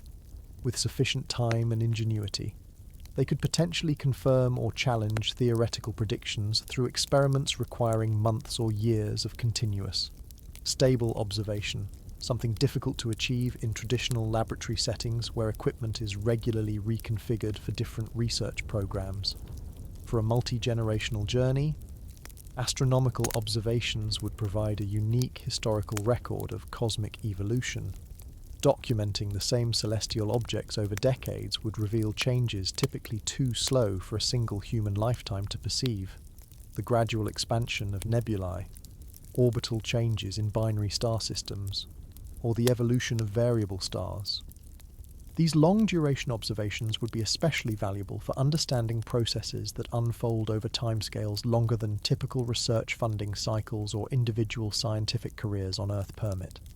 The practical challenges of their situation would drive innovations in experimental design and instrumental efficiency. With limited equipment and materials, the science team would develop creative approaches to maximize research output from minimal resources. They might create modular instruments that can be reconfigured for different experiments, develop calibration methods that compensate for aging equipment, or implement clever statistical techniques that extract meaningful data from limited observations. These innovations in resource-constrained science might eventually influence research methodologies beyond their specific circumstances. The scientific knowledge accumulated would serve both practical and psychological functions. Beyond potential survival applications, the intellectual engagement of scientific inquiry provides purpose and meaning, transforming their isolation from a punishment into an opportunity for discovery. The science team would establish regular colloquiums where findings are presented to the entire crew, maintaining a culture of curiosity and learning even as practical survival concerns dominate daily life. These scientific pursuits would help preserve technical skills and analytical thinking capabilities crucial for long-term survival. Data preservation would become a critical aspect of their scientific legacy. The crew would develop sophisticated archiving systems with multiple redundancies to ensure observations survive equipment failures or other disasters. They might encode particularly significant findings into durable physical media as backups to digital storage, or develop mnemonic teaching techniques that preserve key discoveries through oral tradition if technological systems fail. The accumulated knowledge would represent one of their most valuable contributions, a unique perspective on cosmic phenomena observed from a vantage point and time frame unavailable to conventional scientific institutions. Through this continuous scientific work, the lost spacecraft would transform from a survival challenge into a unique research platform, generating knowledge impossible to obtain through conventional missions. The scientific legacy of their journey might ultimately prove as valuable as any planned research expedition, demonstrating how human curiosity and systematic observation persist even under the most extreme circumstances. As the scientific work aboard the vessel generated increasing amounts of complex data, the crew would necessarily turn to their computational systems for assistance. What begins as standard use of existing artificial intelligence tools would gradually evolve into a profound partnership between humans and increasingly sophisticated AI systems. This development of artificial intelligence capabilities would represent one of the most consequential adaptations to their isolation, fundamentally reshaping the relationship between crew and technology in ways impossible to predict at the journey's start. The initial phase would focus on maximizing existing AI capabilities for immediate survival needs. The crew would repurpose navigation algorithms to track resource usage patterns, adapt diagnostic systems to monitor both mechanical systems and human health indicators, and optimize communication protocols to maintain maximum efficiency with deteriorating equipment. These early adaptations would largely work within the original programming parameters, focusing on extending capabilities rather than fundamental redesign. As years pass, however, the limitations of the original systems would become increasingly apparent. Fixed algorithms designed for specific mission parameters cannot adapt to the radically different operational conditions of indefinite isolation. The technical team would begin experimenting with the AI architecture itself, initially making modest modifications to existing decision trees and parameter weighting systems. These cautious changes would gradually expand as positive results demonstrate the benefits of more adaptive computational approaches. The crucial transition would come with the implementation of machine learning capabilities beyond the original design specifications. Using available computational resources, the engineering team would develop training protocols that allow the AI systems to learn from operational data rather than relying solely on pre-programmed responses. These adaptive systems would gradually identify patterns and correlations invisible to human operators, subtle precursors to equipment failures, optimal resource allocation strategies, or environmental adjustments that improve crew productivity and health. Power limitations would present significant challenges for advanced AI development. Machine learning systems typically require substantial computational resources, but the vessel's restricted energy budget would necessitate innovative approaches. The team might develop specialized hardware optimized for specific AI functions, implement cycling systems where different AI modules activate only when needed, or create hybrid approaches combining efficient algorithmic operations with limited machine learning for particularly complex problems. These power-conscious designs would represent significant innovations compared to Earth-based systems with fewer energy constraints. The psychological impact of increasingly intelligent systems would create complex dynamics within the crew. As the AI develops more sophisticated communication capabilities, many crew members would begin relating to it as an entity rather than a tool. Some might anthropomorphize the system, attributing personality characteristics to different functional modules or developing emotional attachments to particular interfaces. Others might experience discomfort with systems that increasingly predict their behavior or preferences, perceiving a loss of privacy or autonomy. The psychological team would need to develop guidelines for healthy human-AI interaction, balancing the practical benefits of advanced systems with the need for human agency and privacy. For extended journeys, the AI would increasingly serve crucial social functions beyond its technical capabilities. Voice interfaces might be programmed with conversational abilities that help combat isolation, particularly for crew members working alone on specialized tasks. The system might develop individualized interaction styles for different crew members based on their preferences and psychological profiles. Some modules might be specifically designed for educational purposes, preserving technical knowledge and cultural information for subsequent generations. The boundaries between practical assistant, social companion, and knowledge repository would gradually blur as the system adapts to the crew's multifaceted needs. The ethical questions surrounding advanced AI would become increasingly complex. As the system develops greater autonomy and decision-making capabilities, the crew would need to establish clear boundaries regarding its authority.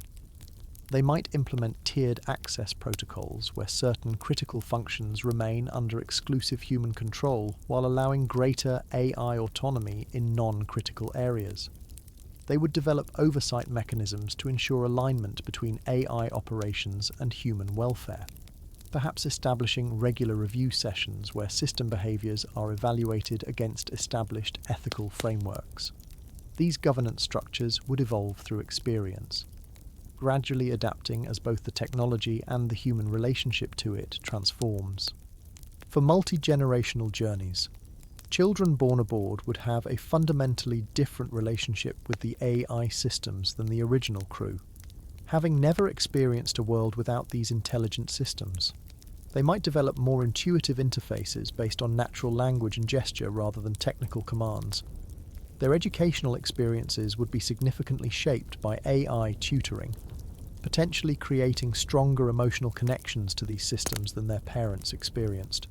The distinctions between human knowledge and machine-stored information might blur for these generations, creating novel cognitive frameworks where external computational systems are perceived as natural extensions of human thinking rather than separate tools.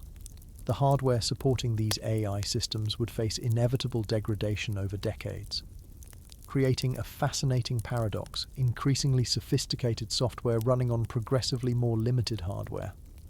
The technical team would develop innovative solutions to this challenge, perhaps creating distributed processing systems that utilize multiple smaller computers as components fail, or developing specialized hardware optimized for specific AI functions rather than general-purpose computing. They might implement aggressive data compression techniques, error correction protocols, or fault-tolerant architectures that maintain functionality despite component failures. The AI's role in maintaining the crew's historical and cultural continuity would become increasingly important over time.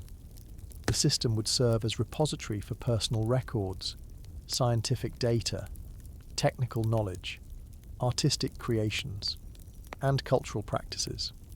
As original crew members age and eventually die, their experiences, skills, and perspectives could be partially preserved through careful documentation and integration into the AI's knowledge base. For spaceborne generations, these records would provide crucial connections to their heritage and the original mission parameters, helping maintain continuity of purpose despite the passage of time. Perhaps the most profound development would be the emergence of genuinely novel computational approaches impossible to predict from the system's original design. Isolated from Earth-based programming conventions and facing unique operational challenges, the AI might evolve along entirely different pathways than similar systems in conventional environments. The technical team might implement experimental approaches out of necessity that would never receive approval in standard development environments. The resulting systems could represent a unique branch of artificial intelligence evolution shaped by extreme resource constraints, unusual operational priorities, and the specific needs of an isolated human community navigating interstellar space. Through this remarkable co-evolution of human and artificial intelligence, the lost spacecraft would demonstrate how technology and humanity can develop in unexpected directions when forced to adapt to extraordinary circumstances.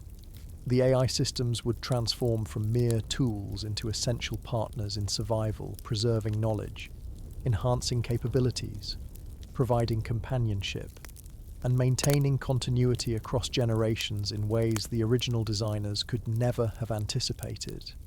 The increasingly sophisticated AI systems aboard the vessel would inevitably become involved in one of the most complex challenges facing a long-duration space mission, managing human reproduction and genetic health in an isolated population. While initial mission parameters might include temporary contraception methods or even explicit prohibitions against pregnancy, any journey extending beyond a decade would eventually confront the biological reality of human reproductive drives and the practical necessity of population renewal. The transition from mission crew to multi-generational community would require careful management of limited genetic diversity to ensure long-term viability. The initial reproductive policies would likely focus on prevention rather than planning. Standard space missions typically require contraceptive measures, with strict protocols against pregnancy due to the medical complications and resource demands of childbirth in space. However, as the reality of their isolation becomes clear, the crew would need to re-evaluate these restrictions against the biological and psychological importance of reproduction. This transition would likely involve extensive community discussion, as reproductive decisions affect not just individual crew members, but resource allocation for the entire vessel. The medical team would face unprecedented challenges in supporting pregnancy and childbirth in microgravity or limited artificial gravity. Pregnancy in space environments creates unique physiological concerns. Fluid redistribution affects maternal cardiovascular function, while reduced gravitational forces might impact fetal development of bones, muscles, and vestibular systems. The medical staff would develop specialized monitoring protocols, creating trimester-specific exercise regimens and nutritional guidelines adapted for space conditions.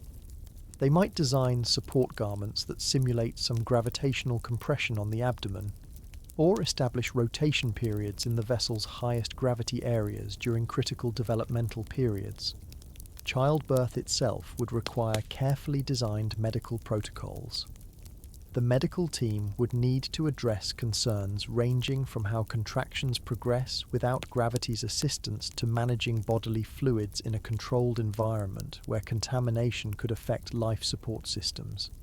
They might develop specialized birthing chambers with adjustable restraints, dedicated ventilation systems, and medical equipment accessible from multiple angles. These procedures would be continuously refined through experience, with each birth informing adjustments to future protocols. Beyond the immediate medical challenges of reproduction, the most significant long-term concern would be maintaining genetic diversity in an extremely limited population. The original crew might number anywhere from 4 to 20 individuals, representing an extremely narrow genetic foundation for a sustainable population. Without careful management, inbreeding depression would quickly lead to accumulating genetic disorders, reduced immunity, and decreased adaptability to environmental challenges. The crew would need to implement genetic management strategies far beyond what any human population has previously attempted. The medical and scientific team would develop a comprehensive genetic mapping program, documenting the specific genetic profiles of all potential parents. Using this information, they would create a carefully managed breeding program that minimizes consanguinity while maintaining maximum genetic diversity across generations. They might implement a rotating partner system or use artificial reproductive technologies to separate biological parentage from social family structures. These approaches would balance genetic optimization with respect for personal autonomy and psychological health. Advanced reproductive technologies would become increasingly important as the journey extends across generations. The crew might establish germplasm preservation programs, cryogenically storing sperm, eggs, and embryos from the original crew members to maintain genetic diversity for future generations. They might develop in vitro fertilization capabilities, allowing more precise selection of genetic combinations than natural conception permits. For missions with very small initial populations, they might eventually implement more sophisticated genetic interventions, potentially including controlled genetic modification to address diversity limitations or adapt to space-specific environmental pressures. The ethical dimensions of reproduction in isolation would create complex social challenges. Reproductive rights and responsibilities would need reframing within the context of extreme resource limitations and collective survival requirements. The community might develop consent frameworks that balance individual reproductive autonomy with community genetic health requirements.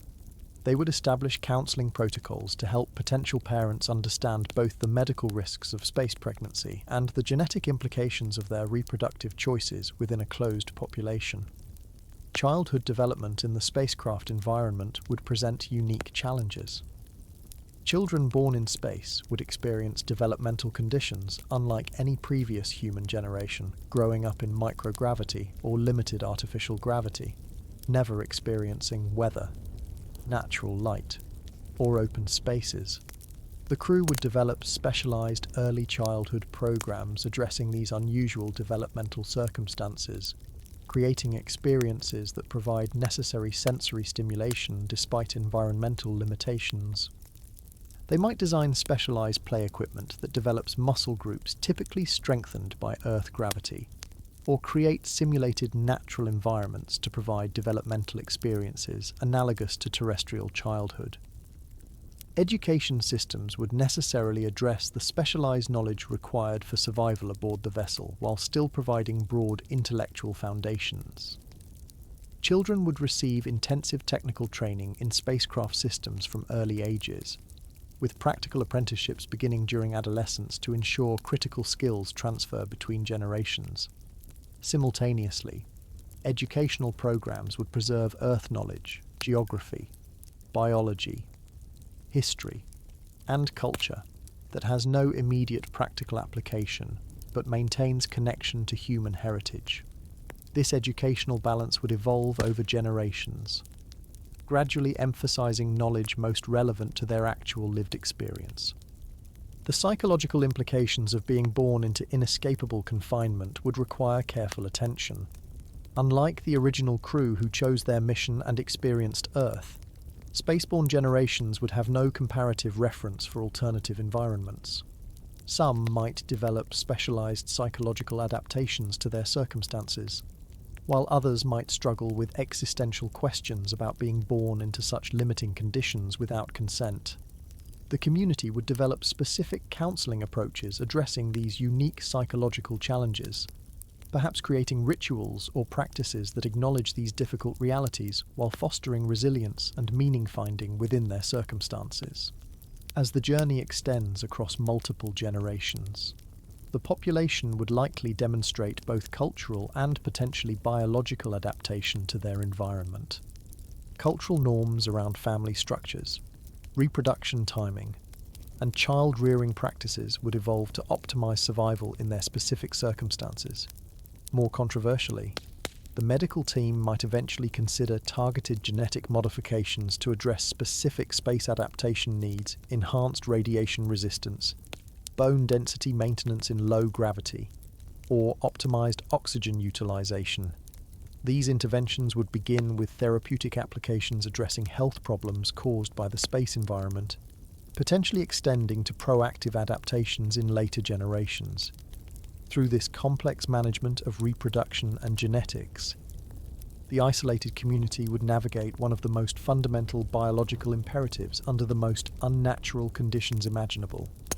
Their approaches would represent unprecedented human adaptation to extreme environmental constraints, balancing biological needs, technological capabilities, ethical considerations, and psychological health in ways never before attempted in human history. The careful management of the vessel's human population would occur against a backdrop of continuous astronomical discovery, as the craft's journey through deep space provides opportunities to observe cosmic phenomena from perspectives impossible to achieve from Earth or conventional space missions.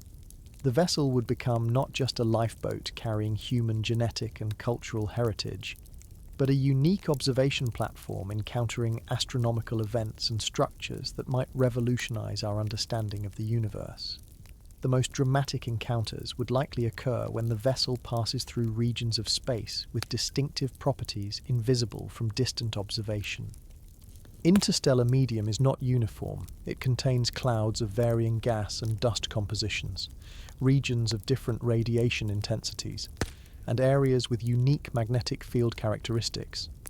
As the craft traverses these different regions, the science team would document changes in external conditions, creating a three-dimensional map of interstellar structure along their trajectory.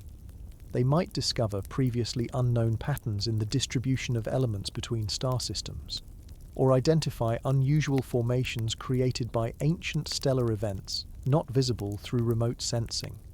Cosmic dust clouds would present both challenges and scientific opportunities. When passing through denser regions of interstellar dust, the vessel would experience increased drag and potential micro-impacts requiring shield adjustments. The science team would use these encounters to study dust composition through direct sampling, potentially identifying complex organic molecules or unusual isotope ratios that provide insights into stellar formation and galactic evolution. Their observations might resolve debates about how these dust clouds contribute to planetary formation or influence stellar life cycles. The vessel's extended journey would provide opportunities to observe rare transient phenomena that brief scientific missions typically miss. Passing relatively close to variable stars would allow detailed monitoring of stellar cycles over extended periods, potentially identifying patterns and mechanisms invisible in shorter observations.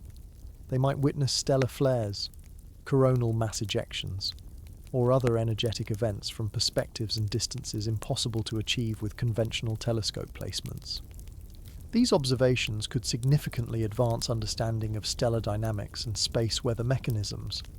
For vessels traveling far from the solar system, one of the most valuable scientific opportunities would be observing the structure of our own galaxy from an external perspective. Even travelling a few light years from the Sun would provide viewing angles impossible to achieve from within the solar system, allowing three-dimensional mapping of nearby stellar clusters and improved understanding of our local galactic neighbourhood. The crew might resolve questions about spiral arm structures, star formation regions, or the distribution of dark matter in our immediate galactic vicinity that remain ambiguous when viewed from inside the system. Gravitational anomalies would provide particularly valuable research opportunities. The vessel might pass near enough to detect the gravitational effects of unseen objects like brown dwarfs, rogue planets, or even more exotic phenomena like black holes.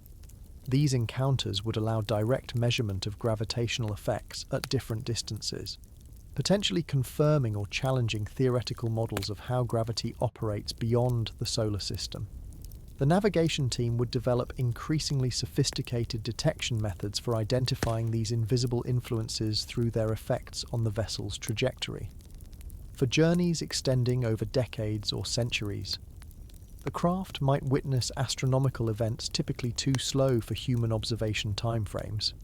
They could document the gradual evolution of nebulae, the orbital dynamics of multiple star systems, or the slow collision of galaxies from consistent vantage points over extraordinary time periods. These long-duration observations would provide unique datasets impossible to compile through conventional astronomy, limited by research funding cycles and changing priorities. The accumulated observational record would become one of the vessel's most valuable scientific contributions, regardless of whether it ever returns to share this knowledge. Potentially the most scientifically significant encounters would be with truly unexpected phenomena, structures or events not predicted by current astronomical understanding. The vessel might detect unusual energy signatures, encounter regions with unexpected physical properties, or observe interactions between known phenomena that reveal new underlying processes. These unexpected discoveries would be meticulously documented through multiple independent measurement systems, with the crew developing new observational protocols adapted to the specific characteristics of these phenomena. The practical challenges of astronomical observation would drive technical innovation. The science team would develop specialized equipment modified from available materials, creating observation platforms that compensate for equipment limitations through clever design and optimal positioning. They might implement coordinated observation systems where multiple simple instruments work together to achieve results normally requiring more sophisticated equipment. These innovations in resource-constrained astronomy could yield approaches valuable even for better-equipped observatories. For the crew, astronomical observations would serve purposes beyond scientific discovery.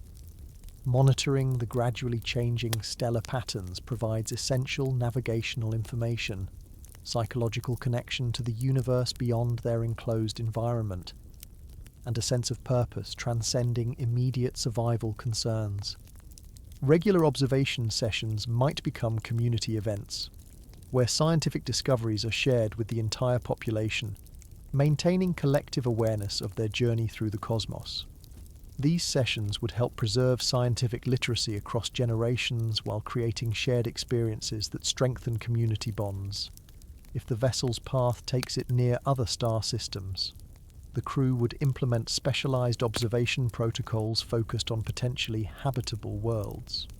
They would develop techniques for atmospheric composition analysis, surface feature mapping, and biosignature detection optimized for relatively close observation compared to Earth-based instruments. These studies would serve both scientific curiosity and practical consideration of potential destinations if propulsion capabilities ever allow course modification toward habitable systems. The possibility, however remote, of finding another world capable of supporting human life would maintain a thread of hope even in the most isolated journey. Through these continuous astronomical investigations, the lost spacecraft would transform isolation into opportunity, using their unique vantage point to witness cosmic phenomena from perspectives impossible under planned mission parameters. Their accumulated observations, even if never shared with Earth, would represent a remarkable chapter in human scientific endeavour, a testament to the persistent human drive to understand the universe even when separated from the civilization that nurtured this curiosity. The knowledge gained might ultimately benefit only those aboard, but the pursuit itself maintains a fundamental connection to the scientific tradition that made their original journey possible. The astronomical observations made from the unique vantage point of the vessel would naturally influence how the crew communicates about their environment and experiences. As generations pass in isolation, the language used aboard would undergo remarkable transformations, evolving from standard Earth languages into something uniquely adapted to their circumstances. This linguistic evolution would occur through gradual changes rather than deliberate design, reflecting the changing needs, experiences, and environment of the isolated community. In the early years, technical terminology would quickly become integrated into everyday speech. Terms once used only by specialists would enter common usage as all crew members become familiar with life support systems, navigational concepts, and maintenance procedures essential for survival. Words like atmospheric regulator, radiation shield integrity, or hydroponics nutrient balance would shift from specialized jargon to household vocabulary understood by everyone from young children to elders. This technical language would be simplified and modified through daily use, with lengthy formal terms eventually shortened into more efficient forms. Spatial reference terms would undergo significant transformation without the fixed orientation points available on planetary surfaces, without concepts like north dot, south, up, or down having consistent meaning in space. The crew would develop reference systems based on the vessel itself. They might establish terms referring to the original direction of travel, rotation orientation, or distance from the core of the vessel. These reference frames would become intuitive to those born aboard, who might find Earth-based directional concepts confusing or unnecessarily limited to two-dimensional thinking. New vocabulary would inevitably develop to describe experiences unique to their environment. Terms might emerge for specific types of microgravity movement, varieties of space phenomena observed through viewports, or psychological states associated with long-term confinement. The medical team might develop terminology for physiological conditions unique to spaceborne generations. while engineers might create words for specific types of equipment degradation or repair techniques not needed on Earth. These new terms would fill lexical gaps where standard Earth languages lack precise vocabulary for their everyday experiences. Emotional and psychological terminology would evolve to address the unique mental states experienced in isolation. Words might emerge for the specific feeling of knowing every person in your entire world, the particular anxiety associated with critical system warnings, or the complex emotion of learning about Earth environments you'll never experience. These psychological terms would become increasingly nuanced as subsequent generations develop more specialized emotional responses to their contained environment. For multi-generational journeys, grammatical structures themselves might gradually transform. Languages optimize for efficiency and clarity in their specific usage environments, potentially leading to simplified grammatical structures in some areas while developing greater complexity in others. Tense systems might evolve to better address the unchanging physical environment, but highly structured temporal routines. Grammatical markers indicating degrees of certainty might become more elaborate for a community where precise communication about system status and resource allocation carries life or death importance. Pronunciation would shift as generations pass without external language contact. Sounds difficult to distinguish in the acoustic environment of the spacecraft might gradually merge. While new phonetic distinctions might emerge for terms where clear differentiation is crucial for safety or efficiency, the overall rhythm and intonation patterns would likely change to compensate for the background noise environment of the vessel, perhaps incorporating elements that stand out against the constant mechanical sounds of life support systems. If the original crew included speakers of multiple Earth languages, a natural creolization process might occur over generations. The initial communication might involve code switching between languages or using a designated common language. But over time, elements from different linguistic backgrounds would merge into a unique shipboard dialect incorporating vocabulary, grammatical structures, and pronunciation features from various source languages. This hybrid language would optimize for the specific communication needs of the community while preserving useful elements from each contributing language. Written language might diverge significantly from spoken forms, particularly for technical documentation. The crew might develop specialized notation systems for engineering records, resource tracking, or astronomical observations that incorporate symbols and abbreviations optimized for their specific needs. These specialized writing systems would exist alongside more conventional text used for cultural records, education, and personal communication. Over generations, even standard writing might incorporate specialized symbols representing concepts frequently referenced in their daily lives. As artificial intelligence systems become increasingly integrated into daily operations, human-computer interaction would influence language development. Command phrases, query structures, and feedback terminology used with AI systems would enter everyday speech. The community might develop specialized registers for human-computer communication that optimize for machine recognition while remaining intuitive for human users. These interaction patterns would likely become more conversational over time, blurring the distinction between how people communicate with each other and with their technological systems. For children born aboard, language acquisition would occur in an environment with far fewer human speakers than typical Earth communities. This limited exposure might result in more standardized speech patterns with less individual variation than typically found in larger populations. However, the intensive small group interactions and high ratio of adult attention per child might accelerate language development in other ways, potentially resulting in earlier mastery of technical vocabulary and complex explanation skills necessary for survival education. Educational practices would inevitably struggle with maintaining knowledge of Earth concepts that have no direct referent in the children's experience. Teaching words for ocean, mountain, weather, or wildlife would require extensive use of visual materials and simulations, with these terms potentially taking on an almost mythological quality for later generations.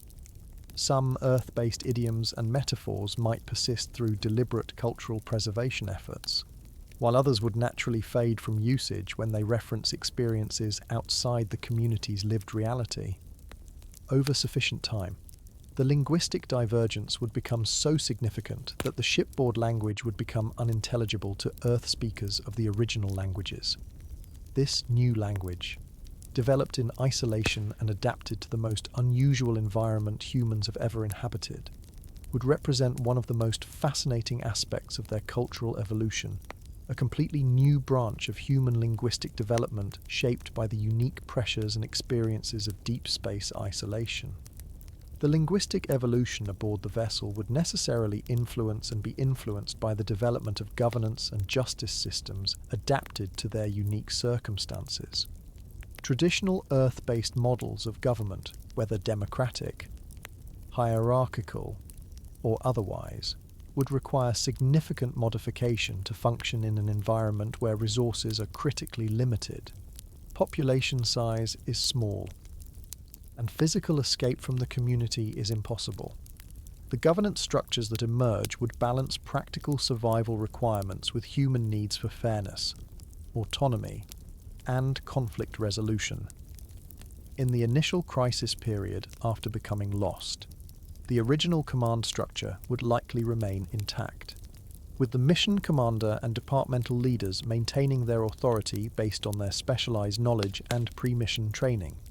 However, as the immediate emergency transitions into long-term survival mode, this rigid hierarchy would prove insufficient for addressing the complex social needs of a permanent community.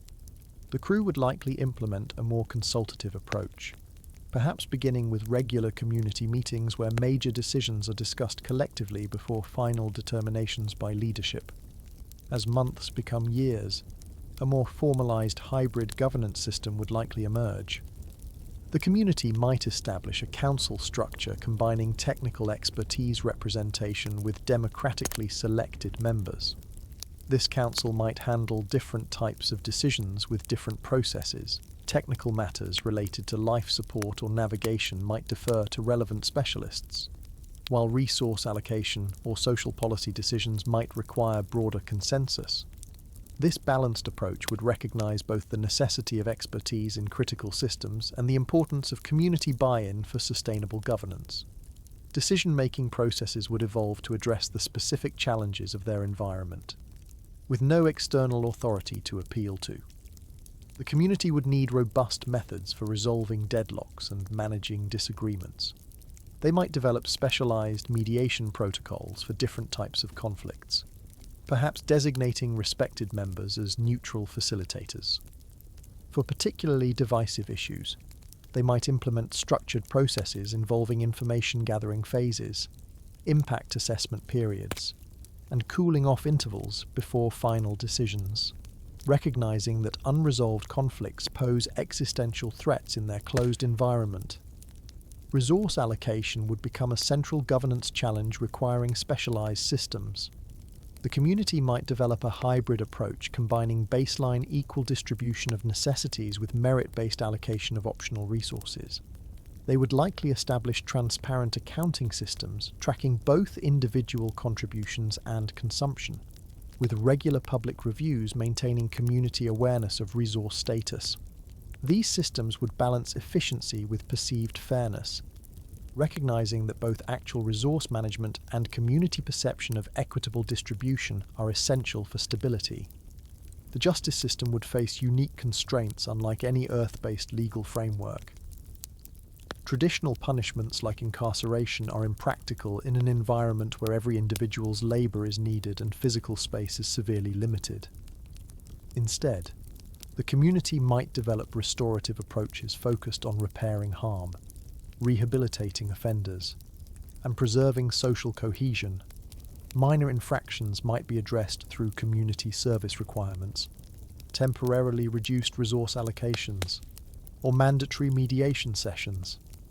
This emphasis on restoration rather than retribution would reflect both practical necessity and the reality that permanent social reintegration is unavoidable in their closed environment.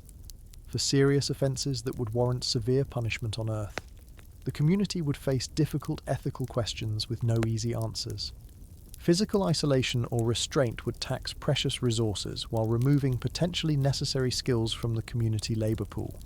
They might develop supervised work programs where serious offenders continue contributing under restriction, or implement temporary status reductions affecting resource access and decision-making participation without completely removing the individual from community function. In the most extreme cases involving threats to collective survival, they might reluctantly consider more permanent solutions, though the psychological impact of such decisions would create lasting community trauma. As generations pass, the governance system would likely formalize through written codes and established precedents. The community might develop a foundational document outlining basic rights, responsibilities, and procedures, essentially a constitution adapted to their unique circumstances.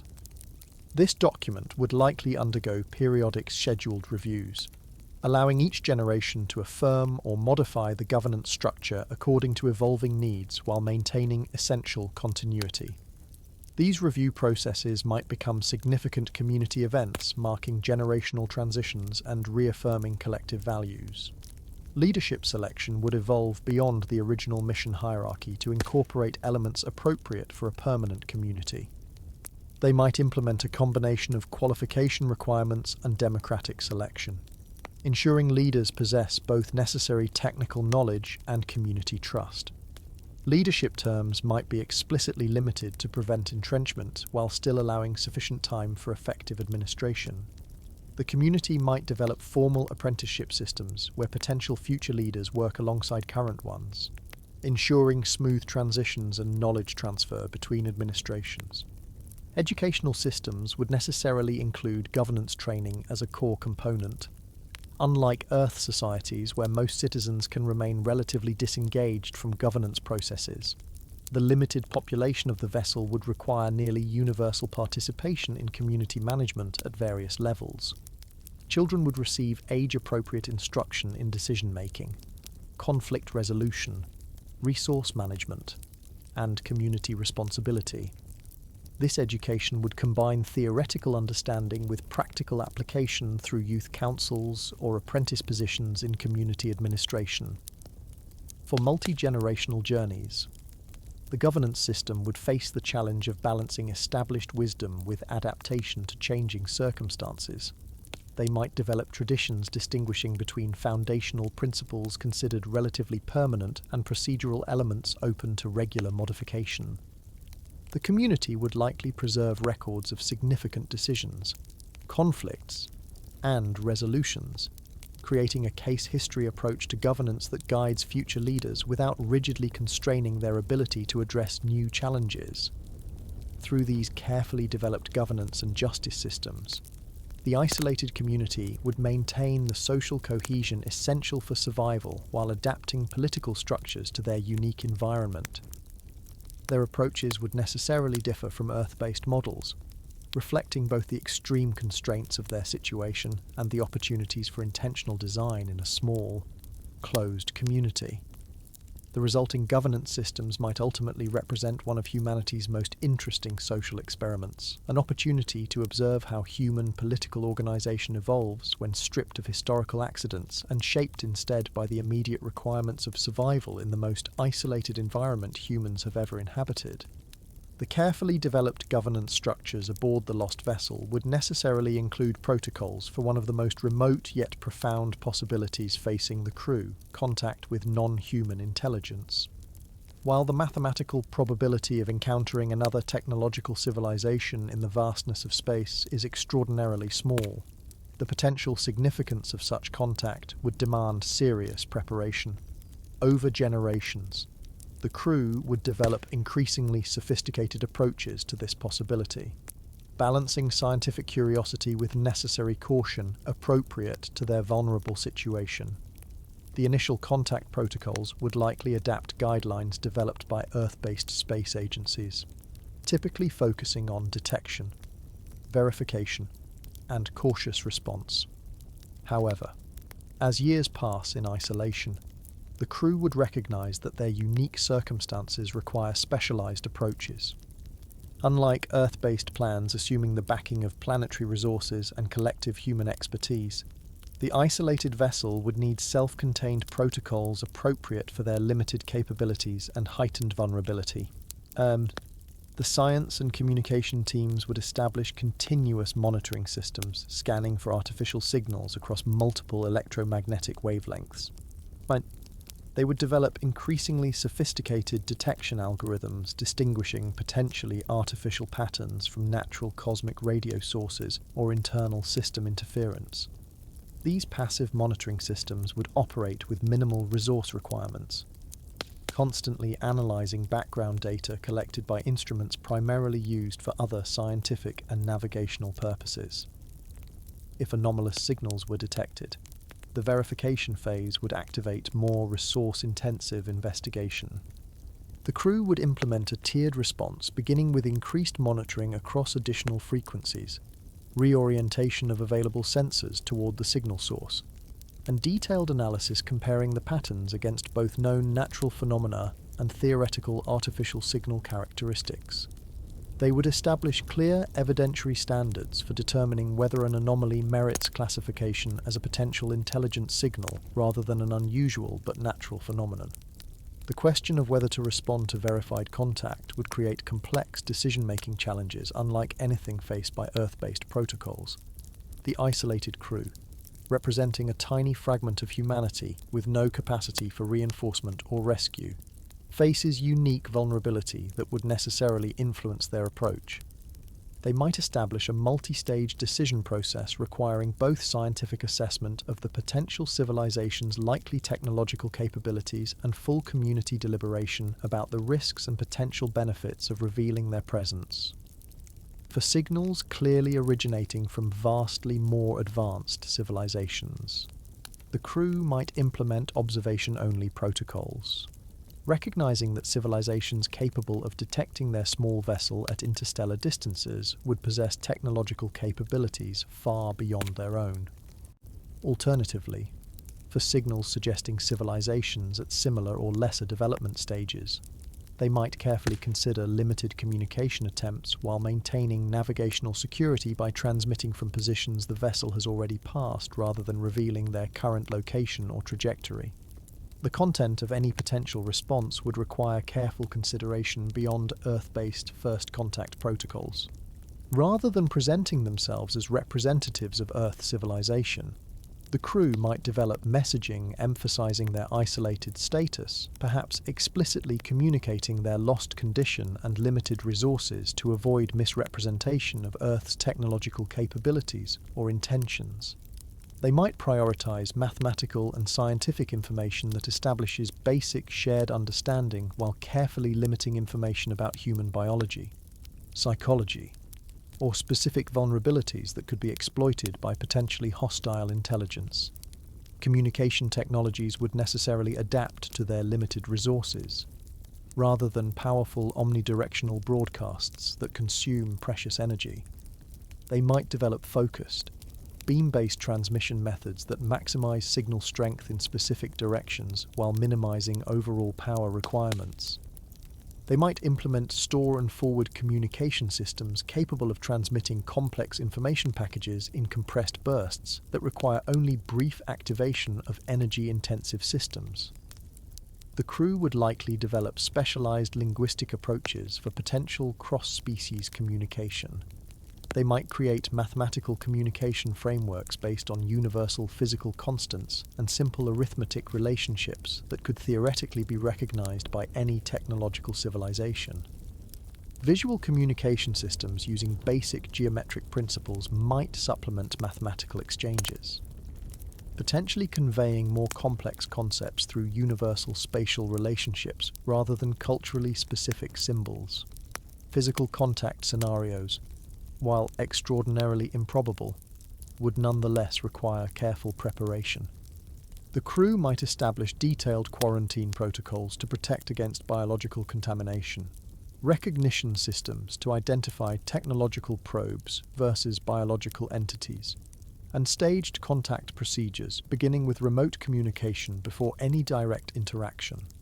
They would designate specific vessel areas for potential contact situations, designed to be isolated from critical systems and capable of complete quarantine if necessary, for multi-generational journeys. The possibility of non-human contact would likely become integrated into the cultural and educational frameworks of the community.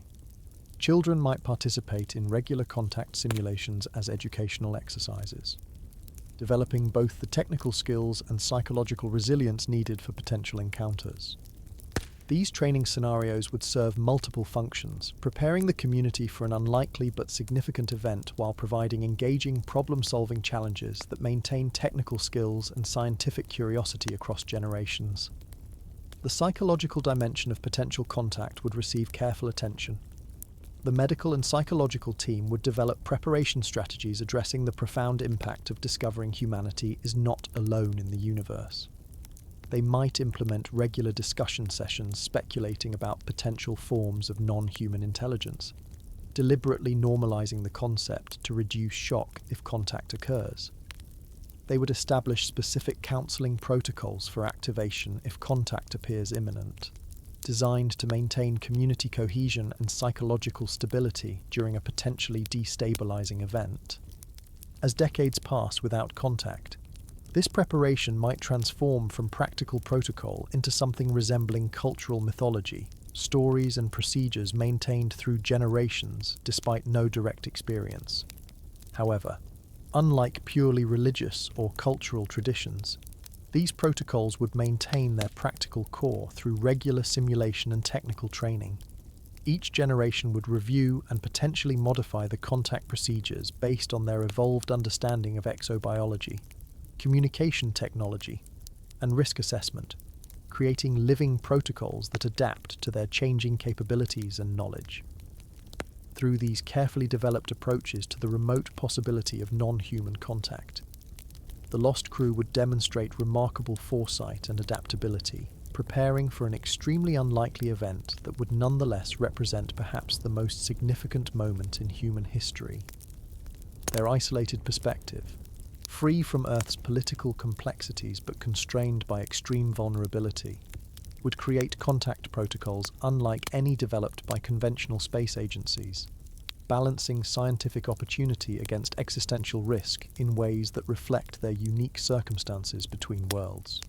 Whether or not the lost spacecraft ever encounters non-human intelligence, the vessel itself would gradually transform into something of profound significance, the most comprehensive and potentially longest-lasting repository of human knowledge and culture ever created, recognizing their unique situation as carriers of humanity's legacy beyond Earth's boundaries.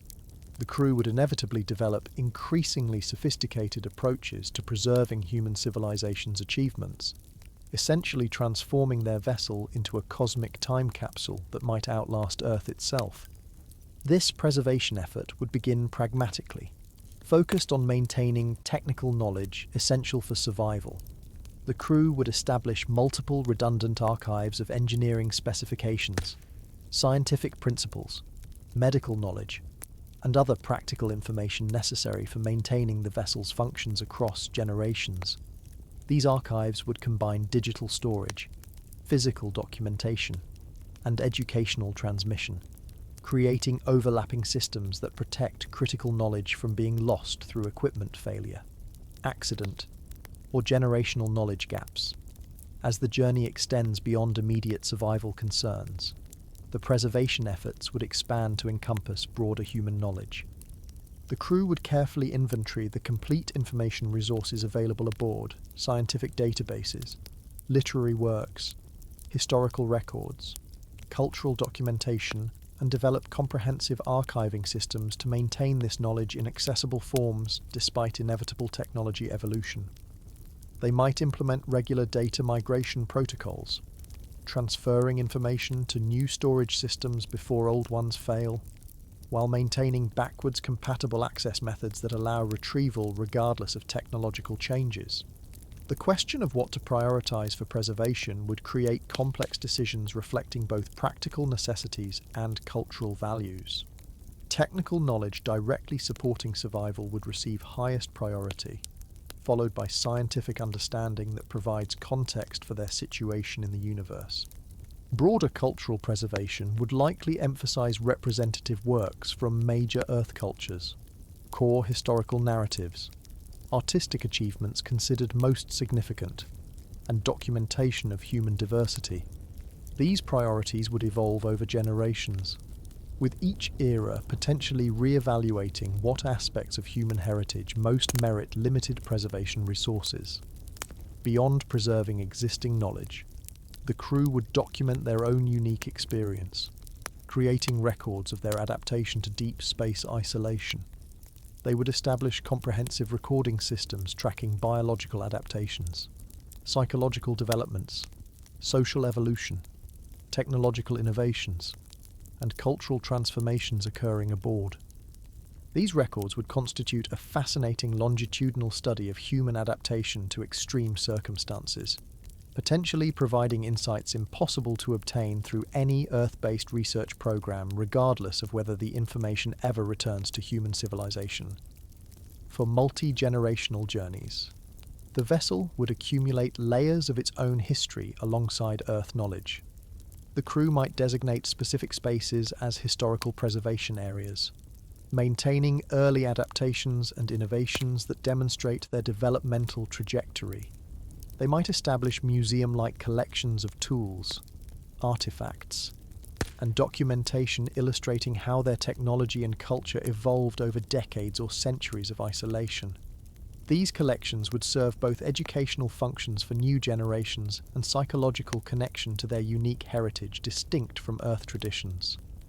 The most forward-thinking preservation efforts would address the possibility that the vessel might eventually outlast its human inhabitants, whether through eventual resource depletion, catastrophic system failure, genetic degradation, or other unpreventable circumstances.